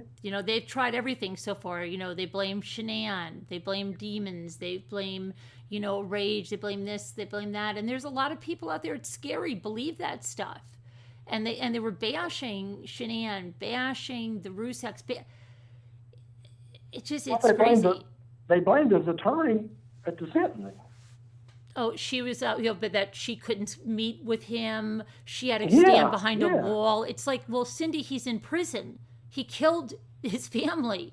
What do you expect? You're going to meet him at Perkins and have a meal with him or something? I mean, I don't know. She's like in another world.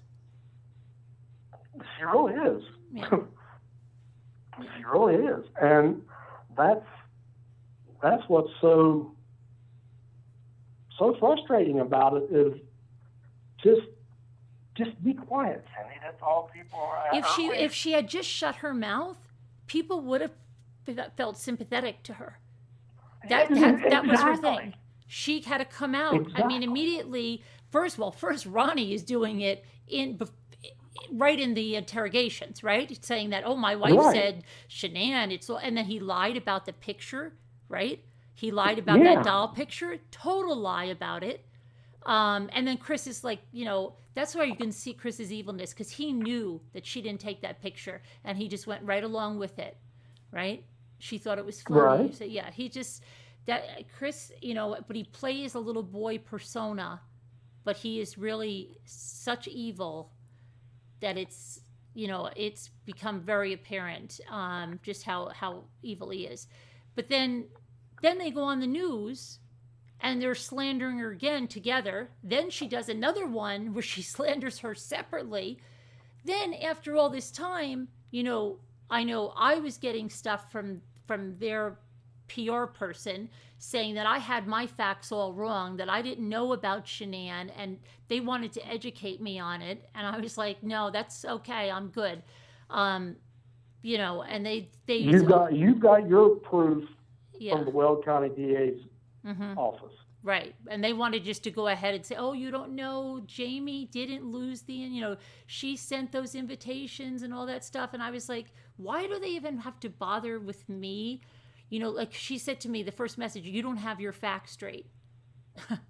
Because I said because you did have your facts straight. Right. I said because they're not the Watts' facts, because Shanann's They're not not even here to controlling talk the about it, narrative. and you're gonna set me straight on the facts. Oh well, yes, you don't know the truth about Shanann. I said, that's okay. Go take your truth Right. somewhere, else.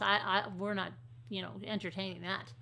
But yeah, and then it just never stopped. And then some of them flop, but there used to be groups on Facebook that just, I mean, you couldn't even believe the things they were saying in those groups. Just See, somebody asked me that last night, uh-huh. if I was on in any Facebook groups, because I could get a lot more info quicker. But I'm not even on Facebook, so Yeah. Well, you're better off not being in those groups, because I mean they picked apart every picture Shanann posted, and I mean even cute little funny pictures with Cece carrying her diapers upstairs. They were going, oh, look at her, she's abusive, she made the child carry the diapers upstairs. I'm just like, where are you people from? It's a funny picture, it's so cute, and they're like, they're nuts. Let me ask you, and if I'm wrong, I'll be the first one to admit. So tell me if I'm wrong, or anybody in the chat tell me if I'm wrong. Mm-hmm. But they went over and beyond to keep Nicole protected. Okay. Mm-hmm. In your opinion, do you think that a lot of that stuff that was released concerning their personal sexual life that she was discussing with her friends and whatnot back and forth, does that really need to be known by everybody to have an impact on that case? I think that just by law, because it's there, I mean, could they have redacted that? I don't know what, I think they did I mean, they haven't released, and here's what I heard. They haven't released the interviews that they had with her after that and with her friends, and that's because at that point, I believe, now I could be wrong, I'm trying to remember how this went, that since he took the plea and since there was no more trial, that it didn't have to be released after that point. See, that's what I had a discussion with a gal a couple of days ago, because this girl said, because I've been asking about the Vivint home security system. Mm-hmm.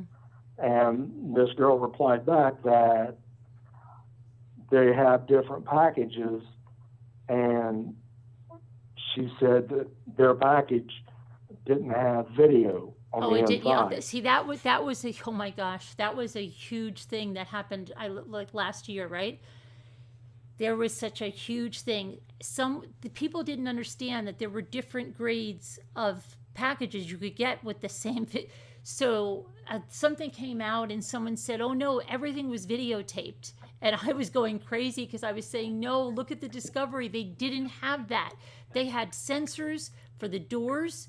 They had motion sensors, but they did not have something that recorded the entire house. There's different packages, and they didn't have that one. And it took so long to make, and still some people didn't, they kept saying, oh, no, they've got it, they recorded all the murders, and it's like, no, it didn't. But yeah, it was, there's always stuff like that, and somebody just gets something and runs with it, and we were going nuts last year, because we're like, a fact they don't grab a hold of sometimes, but then the controversial theory is more, I don't know, it just better or something, so they run with that, and just like there was the search warrant thing that we used to pull our hair out with, where they wrote it down and there was a post-it note, and it wasn't a search warrant, it was not the official search warrant. I've seen your video on that. Yes, somebody said, yes, they found the children's blankets and toys because this is the search warrant, and I'm just like, do you really look at that and think that's an official search warrant? No, those were the officers' notes. That's what they were looking for. That was not the search warrant. That was not what was recovered. Go back to the evidence. Look at the line items. They did not find the blankets and the toys in the car. No. In the truck. No. So now, I hope I don't ask too many questions, but that was another thing that, after knowing what I know now, was they pretty much had Chris Watts signed, sealed, and delivered by the end of the 14th, right? They had because him. of his GPS. Truthfully, I think they had him on the 13th. You know what I mean? I do too, but I wanted to leave myself a little wiggle room. Yeah. But they had his GPS really quick. Why didn't they go to that dumpster that Tammy Lee specifically says that he stopped at a construction site when they interviewed him at the prison? I wonder why they didn't go to that dumpster, because it was on a Monday, so none of those dumpsters would have been empty. Right, Tuesday was the trash delivery, and I think, remember the stuff that we saw in the trash bin? That, I think, was all picked up that Tuesday. No, this was in a construction dumpster. No, I know that, but I'm saying even the stuff that was in, like, why did they leave that stuff in the garbage cans, you know? Oh, yeah. I mean, nobody looked in those trash cans.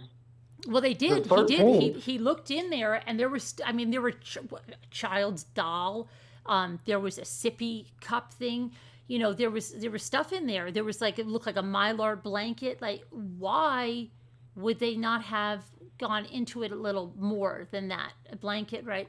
And it was like, you know, because they didn't have everything locked down, but still, they did take pictures in there. But, you know, it's.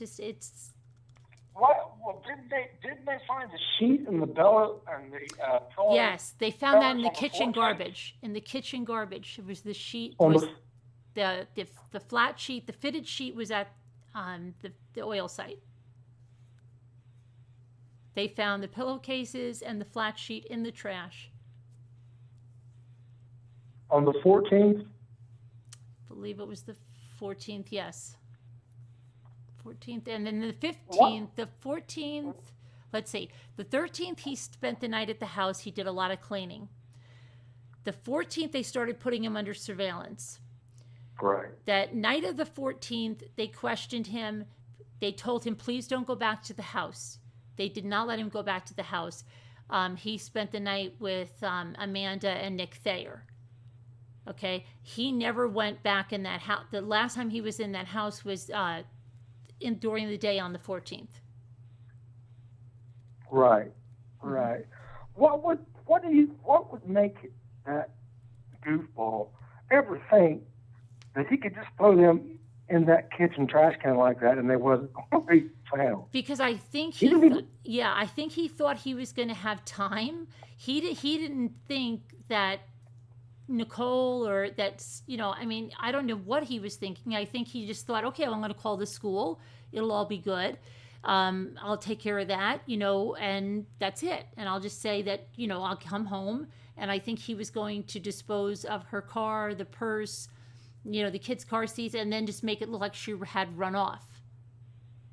Nicole blew up the whole plan. Yeah. God bless her. Yeah. She blew up the whole plan.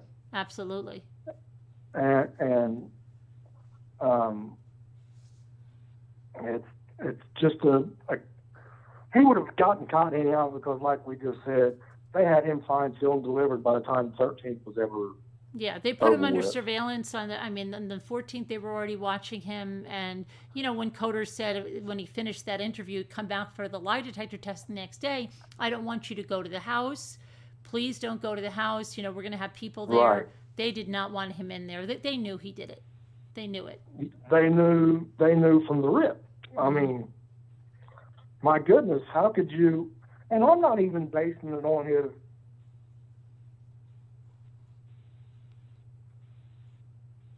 You still there?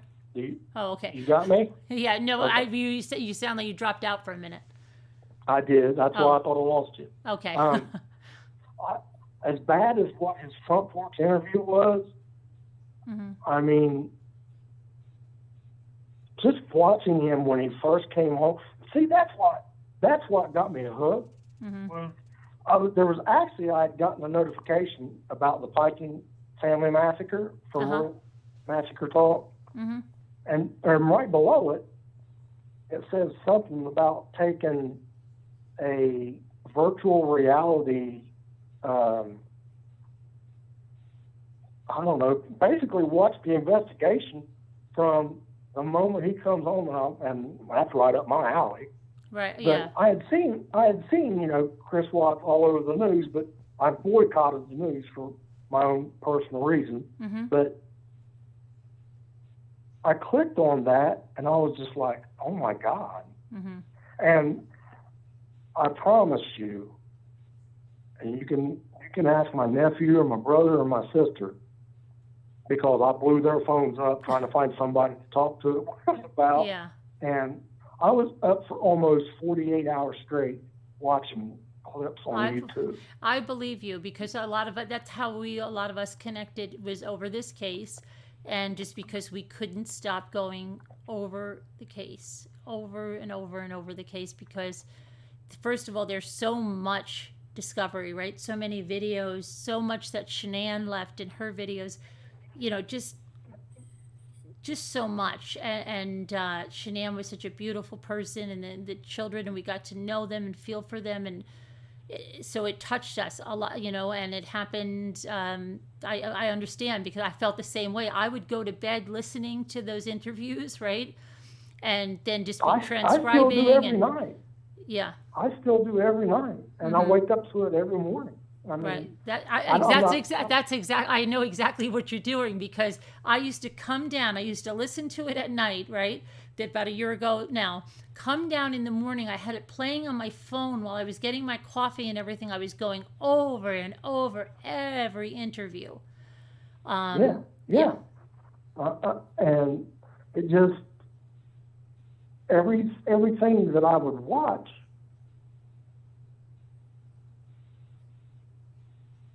Everything I would, every different clip, I would catch a little bit here, a little bit more there on a clip, a little bit more here, and before I knew it, I was literally like 43 hours awake. Yeah. And hadn't even realized. My nephew told me, he said, Uncle Ben, he said, you got to get out of that rabbit hole. He said, you're going to drive yourself crazy. And I didn't even know what he meant. I said, rabbit hole? What do you mean by that?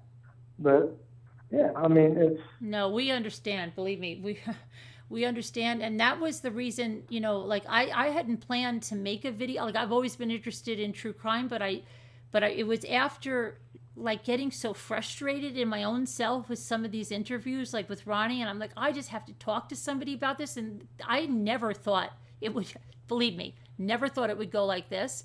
But I was like, I don't know. And my husband at the time was not really into true crime. Like, he would go, oh, it's too horrific, I don't need to. And my older son was a little bit, but then I couldn't take it one night, and I made an interview. I made a video, and then I didn't put it up, and then I did it again. It was like 3 times, and I put it up, and I'll tell you what happened. Yeah. That it just went. It was like crazy. I just watched the views and people saying, "Oh my gosh, this is what I want to talk about. This is what I. Oh my gosh, you," and that it just snowballed, and then we all had someone to talk to, and I had people to talk to, and it just like, it was amazing.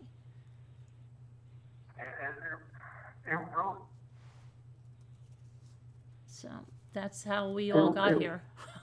It grabs you, and I mean, I told you I don't do drugs, but I guess that would be my drug. I mean, of choice now.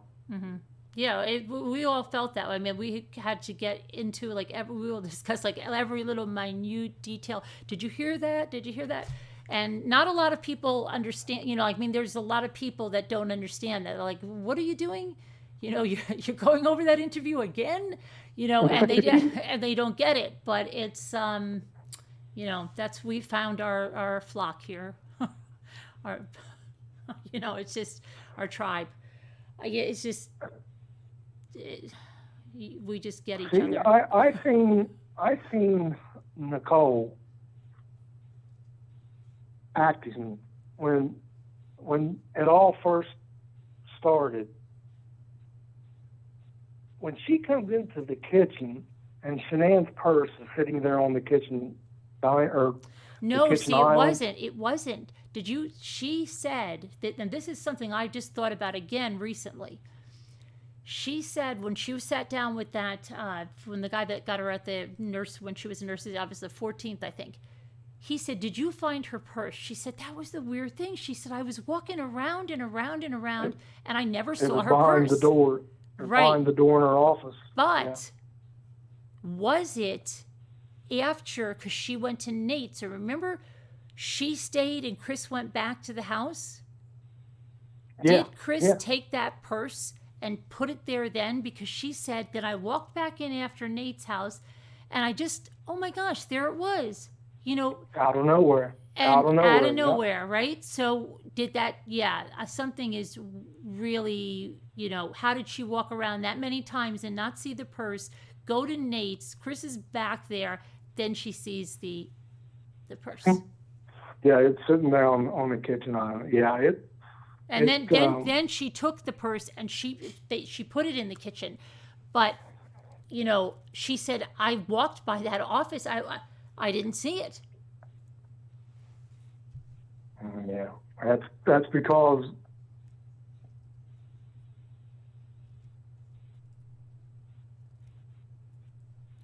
Be you there? Yes. Oh, okay. Well, I thought we lost you. I got you. But I was watching it again the other day, and I even recorded it and sent it to my sister to see what she thought. Mm-hmm. But right there, around there, right after she gets done looking in Shanann's purse, mm-hmm. because this is something that has been going through my brain too, is I heard Chris tell them that after he did what he did, and it's just normal, your whole body shutting down, when you relieve yourself. Mm-hmm. And he said the smell was so bad on the way, that drive out there to the site. Right. Okay? Yeah. If you watch right there, right after she looks in Shanann's purse, and then she kind of backs away mm-hmm. toward that pantry, mm-hmm. you can see her. She makes an expression, and you can hear her sniff, mm-hmm. but she makes an expression like, what is that smell? Like she caught a whiff of something. And that's the other thing, along with it is, how could that smell have been that bad? And all them people roll up in there at 2 o'clock, 1:30, 2 o'clock that afternoon, and nobody smells it. Well, I know that he really went into the smell during the second confession, but then he said something about a skunk, and he mentioned, what was Bella saying something about a smell, and I told her it was a skunk, and it's just like, that doesn't smell like a skunk. No, so, right? No. So it's like, what? I don't know. It's just, and then he goes on, like in this third confession, and pretends that he knows about the coffin birth, and he did not know about it. And it wouldn't even have occurred when he's saying that it did. And even so, he wouldn't have even seen anything, because it's not that the baby was expelled from her. It wasn't. So he just, he's just, because he didn't even really, like, Tammy had to keep saying, well, did this happen? Like, did her body, did she have a loss of body function? And he was like, yeah, I know. But then there was all that thing about the bed smelling that Nicole Kessinger said, that he said the bed stunk, the kid's bed stunk. That was just a lie for him to be able to be, and then he washed all the bedding, right? And if your kids are missing, the last thing you're going to do is like wash their bedding. Who cares about their bedding? Right. You'd be like, but he was cleaning the house like crazy, right? So but parents would like their kids scent on something, and then also yes to use like for a search and rescue dog, but he didn't even, because he knew, it's he's sick. I mean, really, just evil, just no rage. There's nothing that snapped. Now, another thing, because I've looked into the Discovery and I've looked on all of the body cam footage, and so many people have said that one of the dogs alerted to the inside garage door. Yeah, they say there was there were like little they didn't really get a lot of conclusive stuff, like down in the basement too. One of them hit and found like trauma by the stairs and by that bed, but then they brought the other dog down and he didn't give the full sign, so it was never really that it was like really, really conclusive. But it was never a confirmed hit, right? Right. It was like, they brought the other dog down and just he didn't give the full command. And yes, there was some barking under, I think it was Bella's bed and a little bit by the garage door, but it was never, it wasn't big. They didn't write it in the report, that it was confirmed. So they're just like that. One dog would pick it up, they brought the other dog down, and they didn't give the full, command. And so actually, the second dog they brought in had a better hit over on his bed. He was around that bed in the basement. And there was trauma by the stairs, the one dog in the basement. Right. Right. Yeah. And then because I remember him saying there was like a little mat or a little rug or something laying there on the floor. To go out to the garage, you mean, or down in the basement? Down in the basement. There probably was, but they had a lot of stuff in the basement. They had a lot of toys, totes, the freezer. They had coolers down there, stuff like that. But yeah, I mean, they had a lot of blankets on the windows. So I mean, it's just, I don't know, he's just, something's wrong with him. And I really think he was watching those videos just to try to get any shred of emotion, to see if he could bring a tear to his eye looking at it, and he couldn't. And that's what is so absolutely sickening about him. Yeah. Even when Coder was, telling him about the little boots, right? Oh, those are her little boots. And he, like any parent, your child's missing, or, there's no emotion, nothing. Nothing. And even that, if they would have just kept quiet, Chris Watts is, and I'm not breaking news, Chris Watts is a 100% follower. So he never would have ever said Shanann had done that until Tammy. Oh yeah, they fed it to him, right? They said that to him, and he rolled with that. They could have said, "Well, Chris, could a Martian came down and done it?" Oh yeah, it's Martians. I mean, it's sad. Yeah. A person is that so weak-minded and doesn't have a spine, but Yeah, I mean, he was like, because even you saw bits of his evil, like even there when he said, that's when I messed up. I didn't do that. And then he said, I'm not going to see the light of day again. Because he knew what he did, and he was saying that's where he messed up, was not calling 911. That's where he messed up. But he didn't really mean that's where he messed up. It was something else he was thinking of. That's where he messed up, because he knew Shanann didn't kill the kids. But yeah, but I'm never going to see the light of day because, yeah, he messed up. That's exactly right. That's exactly why he said that. Mm-hmm. No, But you know, it just is so. Like I was telling my sister, you know, regardless, and I don't mean to sound cold or callous because nobody. I'll tell you another story after this one. Mm-hmm. The end result, regardless if he killed him once or he killed him 18 times, the end result in this whole thing, mm-hmm. he was going to kill them. Oh, yeah. Period. End of story. Mm-hmm. It was the way that he disposed of them that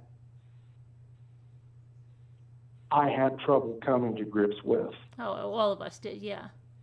That's what I don't necessarily really go that deep into all of the details about that night and this or that. I know how it ended, but what I don't know and I can't wrap my head around, and maybe I'm better off if I don't. Mm-hmm. I don't want to be able to think like somebody like that. Right. How do you put those two beautiful little baby girls? I'm a 48-year-old man, okay? Mm-hmm. God didn't bless me with the ability to have kids. I live with a dog. Mm-hmm. That's my baby. Right. How can you have such just no no, right? Those that's life. I just think about, like, they couldn't even, see the kid, even say goodbye to the kids because of what he did to them. Even in the he denied them that because of what he did to them. Yeah. I mean, dude, just walk away. Pay your child support. Go be with your little freak that you got on the side, and just walk away. Yeah. And then we're not having to listen to your mom talk about your 1-year sprint to the Lord now. I mean, who cares? Mm-hmm. Right. You took a 1-year sprint to the Lord. You took about a 4-hour sprint straight to the pits of hell for what you done to that family. Yeah. So, yeah. I was a correction officer. He's not doing anything new. That's the first thing inmates do when they come into prison is they find God. Right. I mean, that's come on. And Chris Longo, I don't know if you've ever looked at Chris Longo. He murdered his family, and his story changed and keeps changing and keeps changing and keeps changing to more horrific details. To keep him in the public. Mm-hmm. And he's on death row, but he then changed it to where that he first said his wife did it as well. Then it changed, and then he made it. He said, "Oh, they were alive when he threw them in because he drowned them. They were alive." He said strangled them at home supposedly, and then but no, he said no. Now they were alive and they were crying when I threw them in. I could hear them in the suitcase. Just to make it really even more vile. And Chris Watts does the same thing. Right. With that. Oh, Daddy. Did you pick up on that? He can repeat the same thing verbatim, right? Without missing a beat of it. And he doesn't break stride. Right, but he couldn't remember Bella's last words. She said, "Daddy, no." Then the next is "No, Daddy." Now that's not Chris Watts. Chris Watts knows everything. He gets it verbatim. So that he messed those words up, that's another reason that I truly believe that never happened. Those children were not killed at the site. And, He just wants to make it more horrific, because when he was retelling that story, they were saying, well, when did you dig the hole? He wasn't filling in that story right. He was making it up as he went along. He wants to make it so dramatic. That dramatic isn't the right word. I know. I think he wants to hurt the Rusaks. I think he wants to hurt anyone that loved those children and Shadan. I think he wants to purposely do that. That's why he keeps making it worse and worse, and then also minimizing what he really did. Like, let's just say, okay, he did that, right? But then if he says he killed them twice, then if he says they might have, I don't know, I think they were, I didn't want them to get up again, because he put that little stupid thing in there that made it sound like, wait, did you think they might have been alive when you put them in there? Why would you say that now? So maybe if he makes it so horrific, then when you go, no, look, this is all I really did, in his own mind, okay, it's not that bad, because I could have done it. I could have killed them twice. I could have put them in the tanks alive. I could have did this. I could have killed them at the site. I could have made, Bella say, are you going to do the same thing? And it kind of minimized what he really did in his mind. Right. Yeah, exactly. I mean, like I said,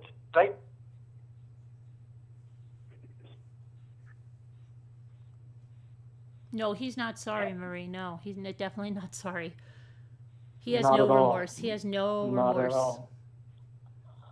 all. Do you think, because also the DA right before he said that about, and that's another thing real quick. It really makes me mad. Mm-hmm. I feel like Nicole Kessinger is still winning because people can't even say her name on here. They can, you see, I think that was there was a lot of speculation that, she was going to go nuts if you said her name. There's a lot of creators that say her name. And, I mean, we've said her name. People have said her name. We used, I think there's just, it was just made out to be more than it was. They used to say her father was very wealthy. Her father wasn't very wealthy. They would say, there was a lot of misinformation about that. But, Really? I didn't know that. Yeah, there was a lot of speculation about who she was, who her father was, or, what went on there. But no, he wasn't. He had, we went through this. He had a company, but there was a lot of conspiracy around that whole thing. Okay, I didn't know that. I was still under the impression that he did have money from. No, and that she went into a witness protection program, and she's, I believe she changed her name, but that's not the witness protection program. Right.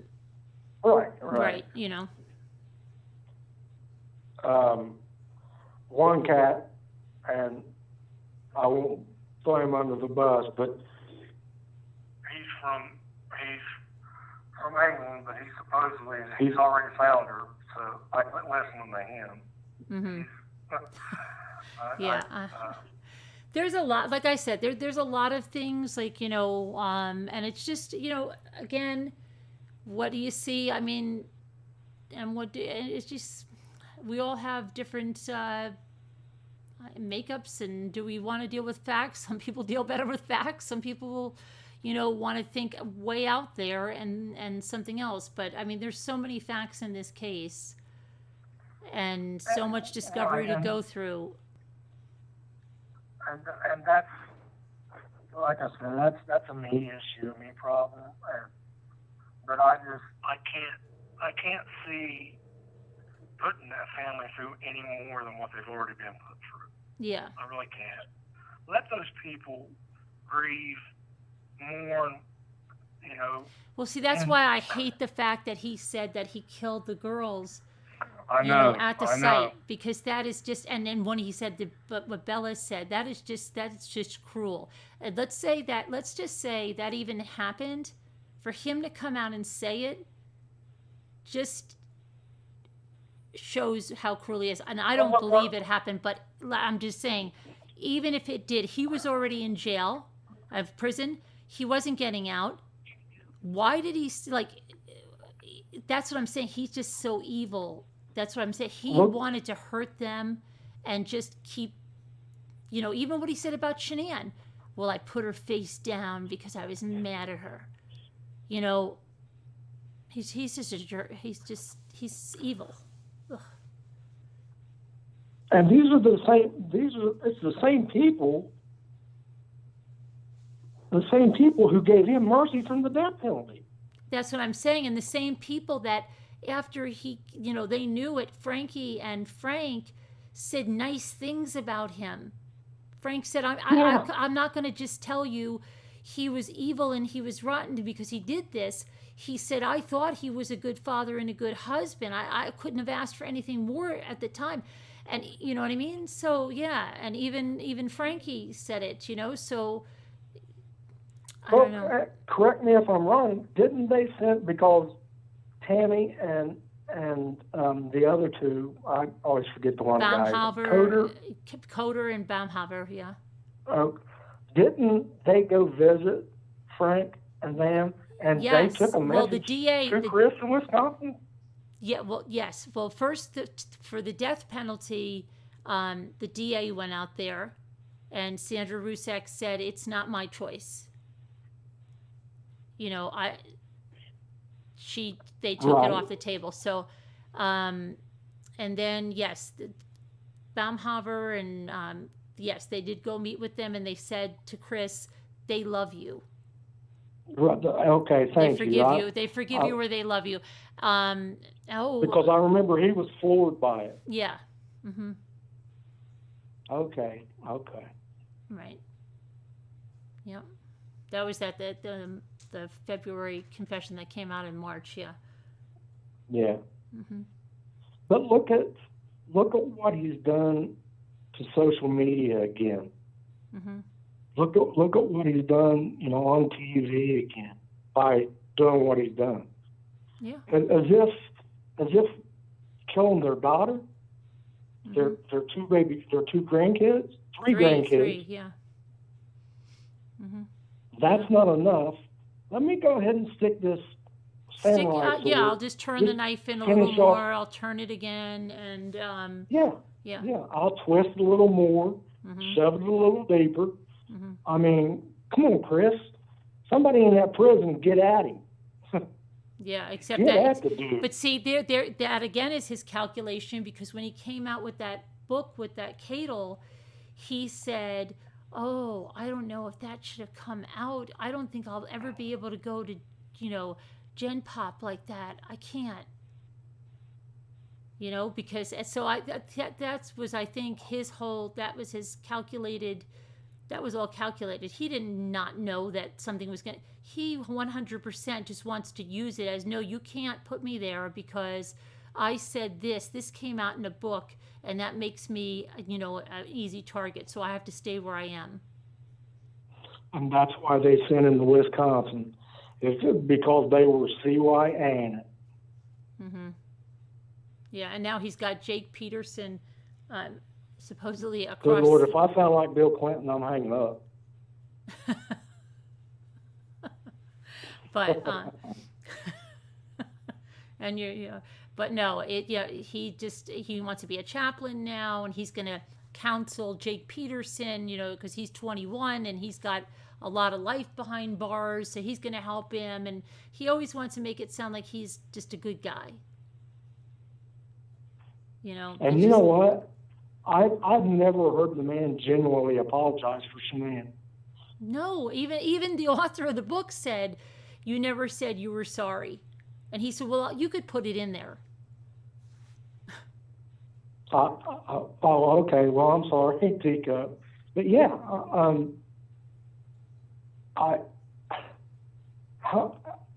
how do you continually, which you should, apologize for the girls and the baby, but, to not say anything about Shanann, but apologize to Nicole 50,000 times. Mm-hmm. I mean, right. Oh, I'm so really? sorry. I ruined, oh, she has such a tough She's life. been through Poor enough thing. in her life. I don't want her to go through anything else. Yeah, right. Absolutely. Yeah. Because Uh, that's his they, priorities. you know what that would have been? Had them two gotten together, Mm-hmm. if it would have worked out the right way, the proper way for that to end, and this is terrible. I'll go ahead and say it. This is terrible. But the best way that this could have ended would have been him just walk away, go get with Nicole, and let Shannon and the kids go. And I would just about bet every penny that I still got coming to me in my lifetime that would have been a murder-suicide between Chris and her. Because I think she is that creepy giggle. There's something in there that just isn't right. Right. Yeah. Well, she's apparently, had she frequents, it looks like Sean, someone had closed a case that told us he was married or engaged, and that she kind of frequents those types of men that are unavailable. So doesn't seem like an accident or a one-time thing. So maybe. Quit going after married men. Mm-hmm. Get off the dating sites. Yeah, I don't even think it's dating sites. I think, she pursued him, that's one of the things she lied about. So maybe, that, and then we had another caller that knew a lot, and she said, no, Sean, that was when she says, and Sean and his BS, there was another relationship there that, I think she said it was married or was engaged and that kind of stuff. So she picks unattainable, men, and maybe she gets a thrill out of it. Like, can I get them to leave their family? Oh, I absolutely agree, because, and we'll never know, but why is she looking them up a year before? Right. And why does he have to talk her down off a ledge, right? When it would really have been that he was, if you followed their timeline, it would have been like 2 weeks in the relationship. Yeah. And he had to talk her down off a ledge on July 4th because, yeah.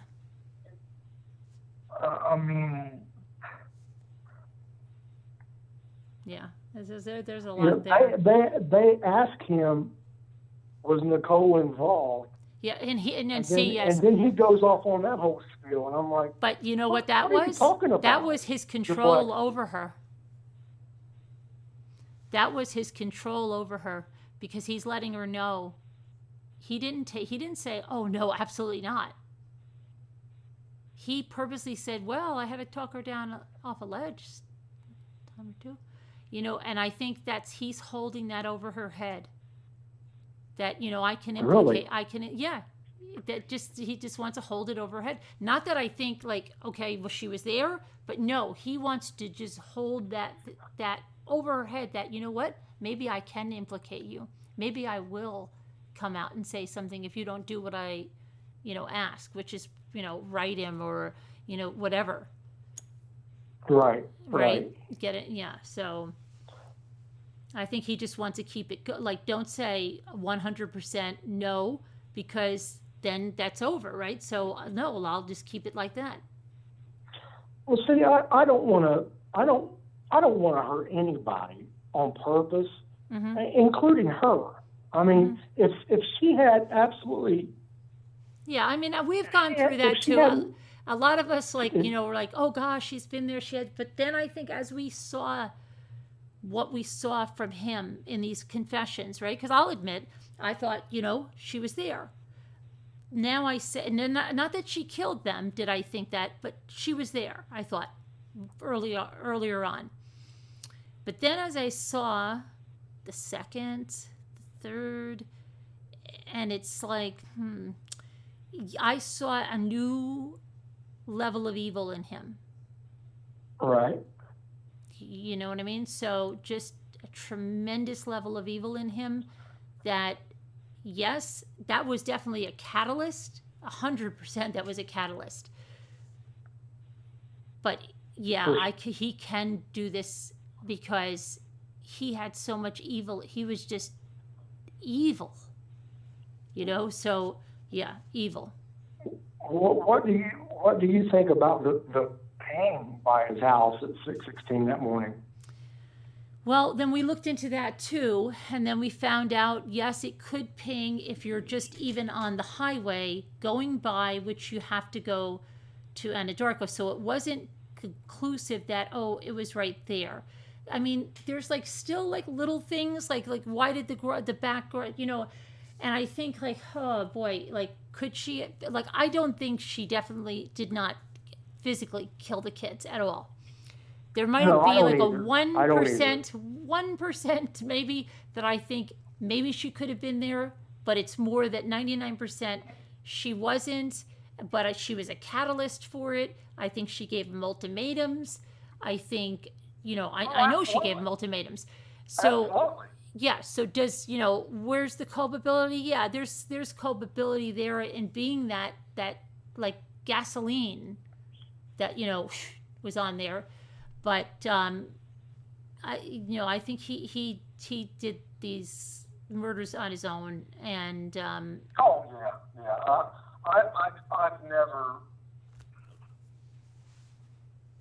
never paid much attention to. Athena. I think what I think. Athena said I think she helped him clean up, but he didn't really clean up. Athena, I think she could. I think had the plan went his way, I think she would have helped him dispose of the car, the purse. I think, yes. I think maybe, yeah, that would have happened. That is at least feasible to me. That they would do something together after he got home from work. That there was more that was going to happen. That I totally agree with. But he didn't get to that point because Nicole got there. She blew that plan up, yes. And you heard what Dr. Phil said, didn't you, yesterday? No, I didn't. Did he? You mean on his podcast or? On his podcast? Yeah, I haven't listened. I only ended up listening to the first episode. I have to. Yeah, I didn't listen to the others yet. Okay, well, I won't run it for you. Oh, okay. Don't. Yeah. But it's concerning her. Oh yeah. Okay, I'll listen to it. Yeah. Yeah. So. This won't be no surprise to anybody because he's Dr. Phil, but he's made multiple attempts to try to contact her, and he's had no success doing that. Success. So. She doesn't want to talk to Dr. Phil. And that's another thing is, at first it started out that, and Chris said it himself, so you kind of got to take it with a grain of salt, but he was getting his info from his lawyer, from what's being put out here on social media and whatnot. Now I'm sure it's coming in from his mom and his sister and everything. They should shut that down. They should absolutely shut that. The boy can't get he's not going to get a penny for anything that he says. So don't let any authors in there. That way, Frankie, they can try to get your head wrapped around it and move on. You know what I mean? You're never going to move on. But, yeah, but a lot of these killers are all the same. Like they make themselves, even if they're, like I said, like Longo is not even as popular, and it's weird to say popular as the killer, but notoriety. Okay, you have Scott Peterson as notoriety. But Longo, it doesn't have that much notoriety, and he keeps changing his story. It's just the way they are. They keep themselves out there, and I don't think you're going to change that because they do it. I mean, you can go back and see that's their MO, kind of. You know what I mean? So, and the more that social media and paid attention to them, and just the parents, I think it had a lot to do with the parents. Like Peterson's parents are a lot like Watts, but Watts will really take the cake because they're really going to find out that, Chris had no responsibility in this. That's what I really think. They're waiting. Somehow they're going to find something that's going to say that it wasn't his fault. I hope that works out for him. Yeah. I mean.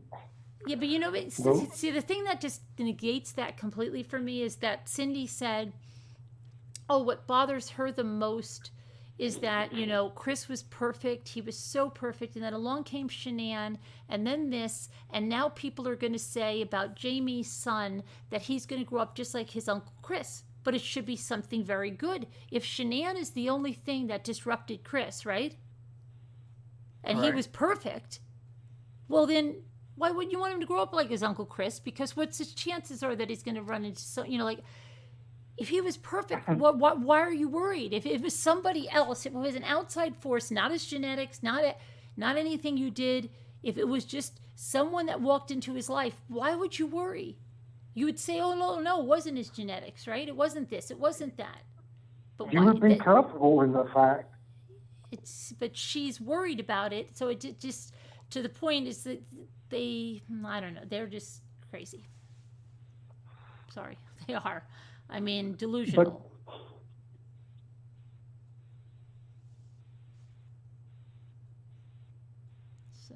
But that's this case. Yeah, this case will suck you in. If you've just discovered this case, there's a lot to come over. Yeah, and I just really wish that she would unplug and let things calm down. Now, do you know if it's true that the book is gone? I think with that no, author. Oh God, I've forgotten Shanann's mom's name. Lord have mercy. Sandy. Yeah, does she have a book coming out? I've heard that she's going to write a book. Yes. That I've heard. I don't know where she is in the process or when it's coming out, but I did hear that. Okay. There is a book coming out in July from a professional true crime author, and that's coming out in July. So I think that's like the first really like legit. Why don't you do one? Because I don't know. I like to do this. No, I'm serious. I mean. See, I like to do this like I'm going through the facts again. I'm kind of like the interaction and talking about something, and I think the more I talk it out, because then I see more things like, oh wait, and I get to learn a little bit more about him, and we're seeing more about him. Like things have changed slightly from my theory in April till now. And I want to go over and do another one of those, but I just see different things evolving in learning more and more about the case. Yeah. And it's good to bounce things off people, because like we all bounce things off each other, and then like, oh no, and yeah, you can, oh wait, that's a good point, or So. Yeah, absolutely. Yeah.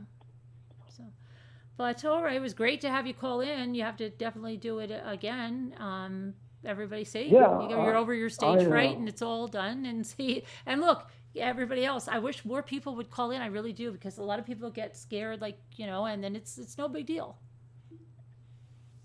It's just I'm glad I did, because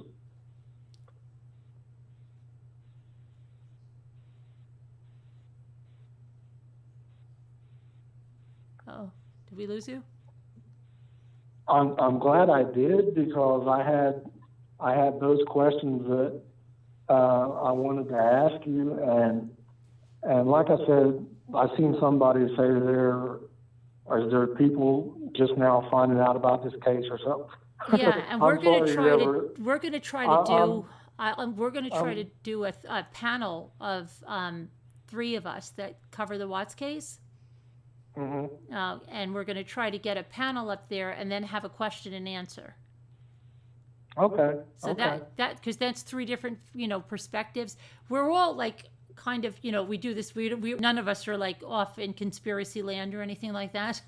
So, Right. yeah, it's factual based, but even with the facts, there's little, everybody's got little differences. So, yeah, I think it'll be something that you'd enjoy. A lot of people would enjoy, and bounce it around different things. Yeah, for sure. I mean, you can never have too many eyes on stuff. I mean. Oh, always fresh eyes, right? Fresh eyes on cold cases, right? You always see things, but yeah, you could. I think a lot of people are, like you said, really entrenched in this case, and it's just because there's so much out there, and you're just trying to make sense of it, like what happened here. And I think it's just, if it works anything to protect people or to recognize someone like this. And maybe this should, be taught in a health class, that look at this, all kinds of stuff like that. Yeah, I absolutely agree with that. Yes. Right. To just understand it, to say, wait, this is not right. What were the signs? And I think that's what a lot of us are looking for. What would be the really, really red flags? Because we all wish, she didn't go home to that, and the kids were not in that, and their lives wouldn't have ended. Right. I totally agree. And the other sad thing, and then I'll let you go, because I don't want to hold you up anymore. The other sad thing to me is she knew that she didn't want to face it. All of her friends were, Yeah, but I think she would have, had he not been a psychopath and just evil and did that, if they would have not, she would have kicked him to the curb. She would have gone on. She would have gone on. Wouldn't it have been so simple? I mean, everybody knows that she's.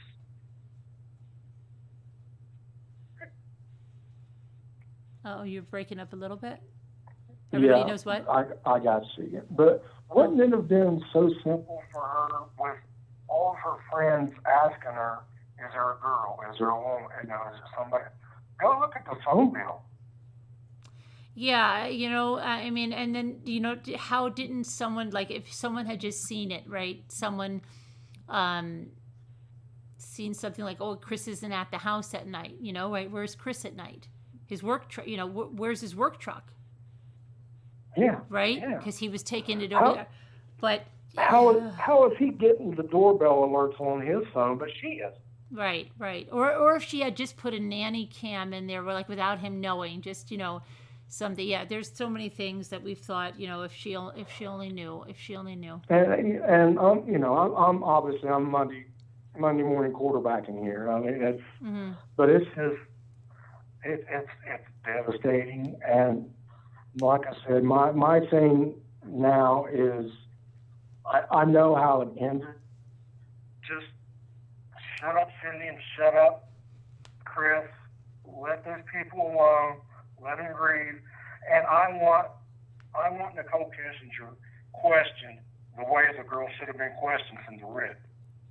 But there were interviews. That's the thing. There were subsequent interviews, and like I said, they just didn't release them. So I'm sure that they, with all of this and with the way they went back, that yes, that she was questioned. Oh, you mean there's more besides before? Yeah. If you go back and you'll see that they wanted her in again, and they wanted her to meet with Baumhofer, and that's what I was saying. They said they didn't have to release those because he already confessed, it was already done. He had, he was doing the plea, but there is other interviews. So I'm sure that they went through and questioned her. I mean, they would never leave that, because they even went back in March and asked about that. So yeah, we have to,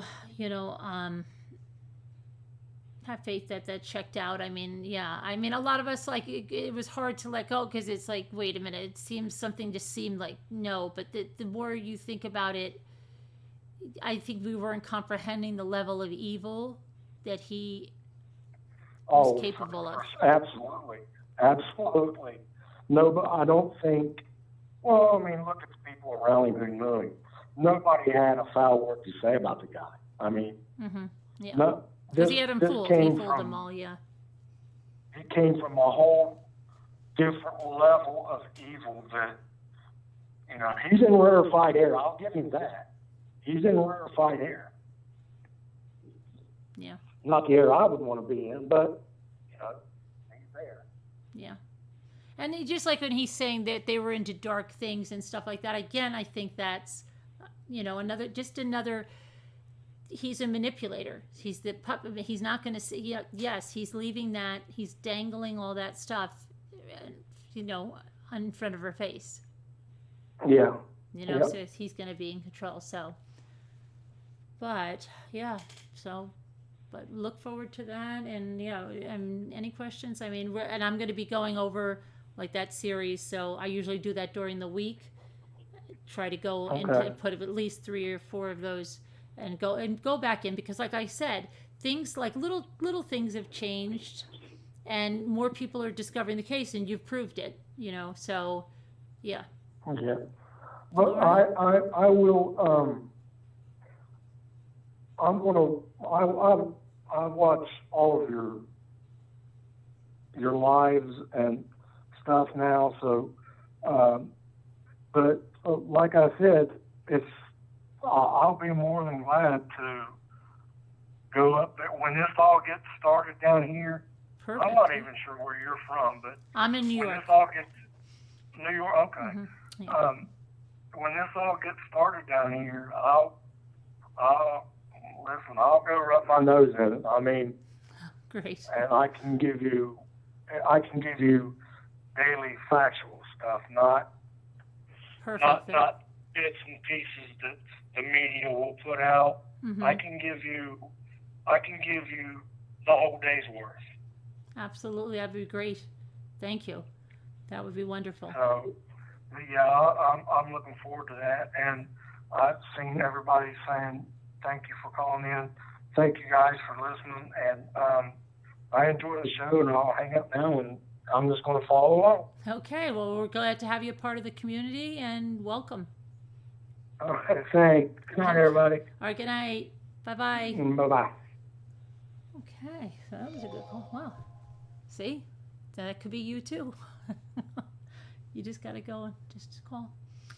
But, wow, that was a good call.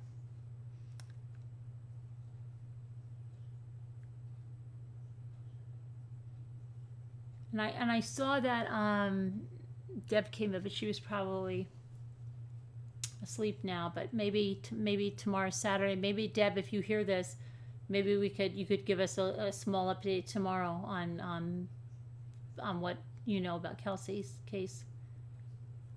Is it 3:33? Wow, yeah. I thought you said it before. I was like, okay. He whispered to me 3:33. We're going to have to get, I think we have to have we'll have to have like, put that on a mug or something like that. Like, do you know, oh, that's something interesting. You remember the Goodnight Mouse, the Goodnight Mouse book? And that little mouse is on every little page, right? And you've got to find him where he is.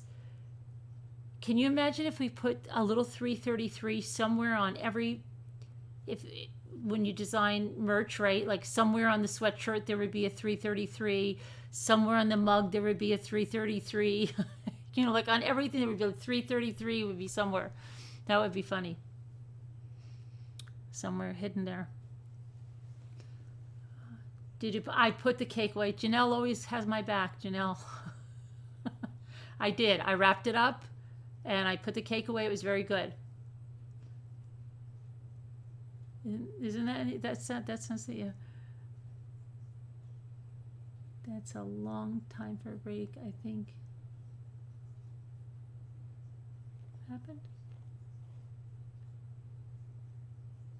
Still upset? Oh, the baking. I know, Diana. And I was saying, I'm like, where's Diana? Where's Diana? Where's Diana? And then even Kazback called me because she had to get there. And I go, Diana? Because I saw the number come in and then, it wasn't a U.S. number. And I'm like, Diana? And she's like, no, it's Kaz.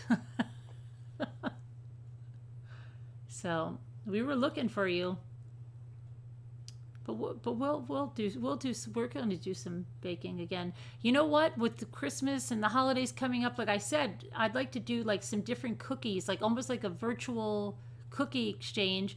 if every week or something we did a different cookie, you know what I mean? For like a virtual cookie exchange. So if somebody came on and said, oh, these are the cookies, like, especially if they were a traditional cookie that somebody made in their family.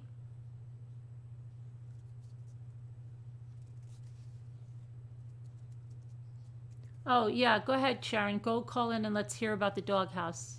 What, your husband's in the doghouse? Go ahead. Let's hear what he did.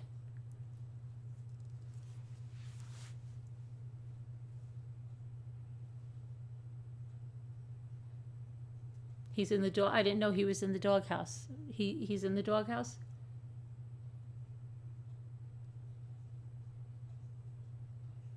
Did you guys cover that they identified the bodies of the Butler couple that went missing in the RV? We did, but we didn't have permanent identification. They yes, it's them. Hi, Sharon. Yep. How are you? Good. Can you hear me? Yeah. And what happened? Your husband's out in the doghouse? Oh, is he in the doghouse? Let me tell you. You guys need to decide his fate this evening, okay? Okay.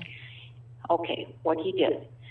I'm just, the usual. Went to bed at like 6 in the morning and got up at about 2. And, he had gone out and fed my dad's cats. And he went to Mass because it was All Saints Day. And so, he was setting up things for Mass. And there was going to be a wedding later. So he set up the kneelers and all this other business. And about 2:45, he comes home, and he comes and he sits down, and he says, we were invited to a wedding. I said, what wedding? I don't know any wedding. He says, oh yeah, there's a wedding. This is at 2:45. The wedding was at 3 o'clock in the afternoon. And I looked at him, because I'm sitting there in a T-shirt and underwear. And I'm like, what? I says, what? He says, we gotta go? And I'm like, I haven't taken a shower. I don't have my nails done. I don't have, no, I can't do this, And he goes, yeah. Come on. So, I'm like, I'm running around like a lunatic. I literally, I brushed my teeth so fast you wouldn't believe it. I put Listerine in my mouth. Well, I've got Listerine in my mouth. I'm trying to put lipstick on. Do you know how hard that is to do? Pretty hard. Okay. Yeah. So I did that. And, I'm like, oh, man, and I'm in the closet, and I'm standing there in my underwear. I'm like, what am I going to wear? So I grabbed a black dress. I wore a black dress, and I had shoes and stuff like that. Right. So, I had pantyhose and all this other crap. Yeah. So I put the pantyhose on, and meanwhile, I know, I had run in the bathroom before I put on the dress. And you know how you bend over and you blow dry your hair? Right. That's what I did, even though I didn't take a shower. I blew dry my hair real quick. I spit perfume in my hair, blew dry my hair, put my hair back, and tried to make myself look like a human being. Threw some blush on to go with my lipstick, put the dress on, and shoes and all that, and we left. Mm-hmm. And I'm like, oh, my God. And I'm dying in the car, getting there. I kept trying to, what is wrong, And I'm like, kept hitching the dress up. I put my pantyhose on backwards. Have you ever done that? Oh, Let me gosh. tell you. Yeah, no, the butt side was in the front, so it was way high, like Urkel, and the back was like riding down on my hips. It was driving me absolutely insane.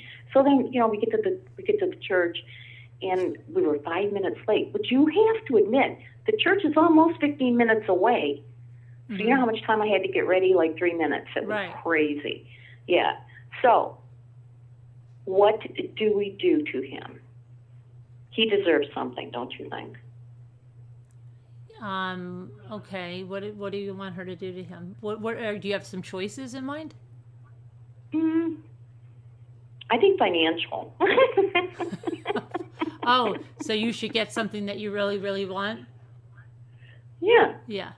Yeah, I think that would be good. Yeah, I think so. Yeah.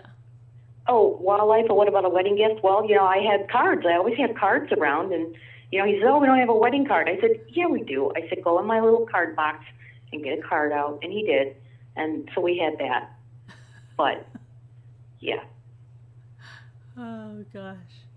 Or make him take you on it. Yeah, you could do that, or you could make him take you, like, somewhere where he doesn't want to go. make him take you to the craft store. No, like a cat show. Yeah, a weekend long cat show. Yeah. Out of town. Yeah. Don't you think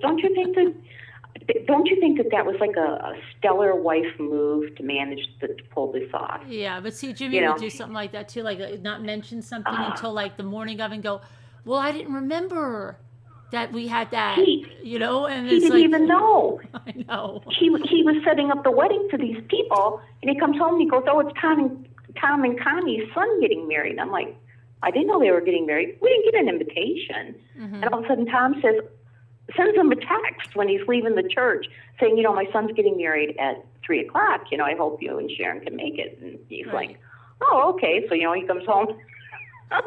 He was pretty sheepish when he asked me, and I'm like, what? Oh, I haven't showered. You know how it is. Yeah. I didn't even have, besides what rings I wear, I didn't put any jewelry. I just, I kept thinking in my head, oh, hell, I didn't get this. I didn't get that. Oh, it's like, Yeah, either that. Yeah, that would be good. Go out of town for a cat show, make him take you, around, do all kinds of things that he would never want to go to. Make it a weekend of that. A weekend. Fabric shopping. I think fabric shopping would be the better. cat show. Oh yes. Yeah. Yeah. A restaurant that he maybe doesn't drive really me like around too on much. Black Friday just for fun. I just got to do something. I don't know what. Yeah. Absolutely. Mm-hmm. Yeah. He knows. He's just waiting. He doesn't know what I'm going to do, but he knows. He already knows that he's in trouble. So. They want to know if you did you go in the bathroom and fix your pantyhose, or did you stay like that? You know what? I went in, and what I did is I dampened my hands, because you can pull your pantyhose up that way, and I just pulled them up, but they were still like Urkel. I was like, oh my God. And so as soon as we left there, I was not even all the way in the car, and I was taking those damn things off, and I took them off and threw them on the floor in the car. I said, okay, now I'm good. But, this is a church we go to all the time. And, I'm seeing all these people I know. And I think they had like 8 priests up there. It was crazy. And wow. I was like, why didn't Tom and Connie just send us an invitation? Instead of 15 minutes notice is just not good. Yeah, It is just not good. And I said, look at me. I said, I can't go looking like this. He says, you look really good. And I'm like, I do not look good. I haven't even combed my hair. Oh, you look fine. Come on, hurry up, get in the car. Yeah, it's fine. No, nobody's gonna pay attention. Let's go. Just get in the car. Yeah. Yeah, right. It's like no. Oh. Yeah. Connie said she would have worn something really embarrassing.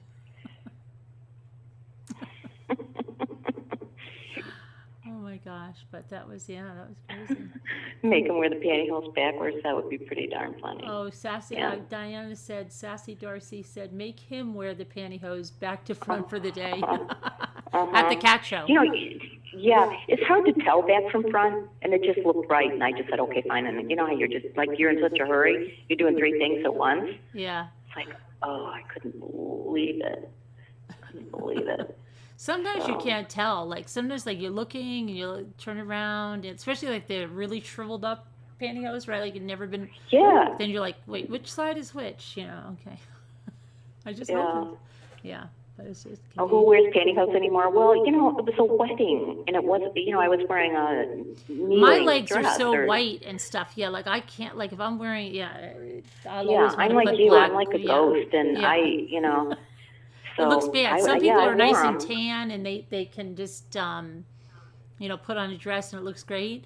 No, I look like a milk bottle. Oh yeah. I didn't dare. Shave your legs. You know what I'm saying? All this stuff is like, oh, are you kidding me? I mean, you do your nails.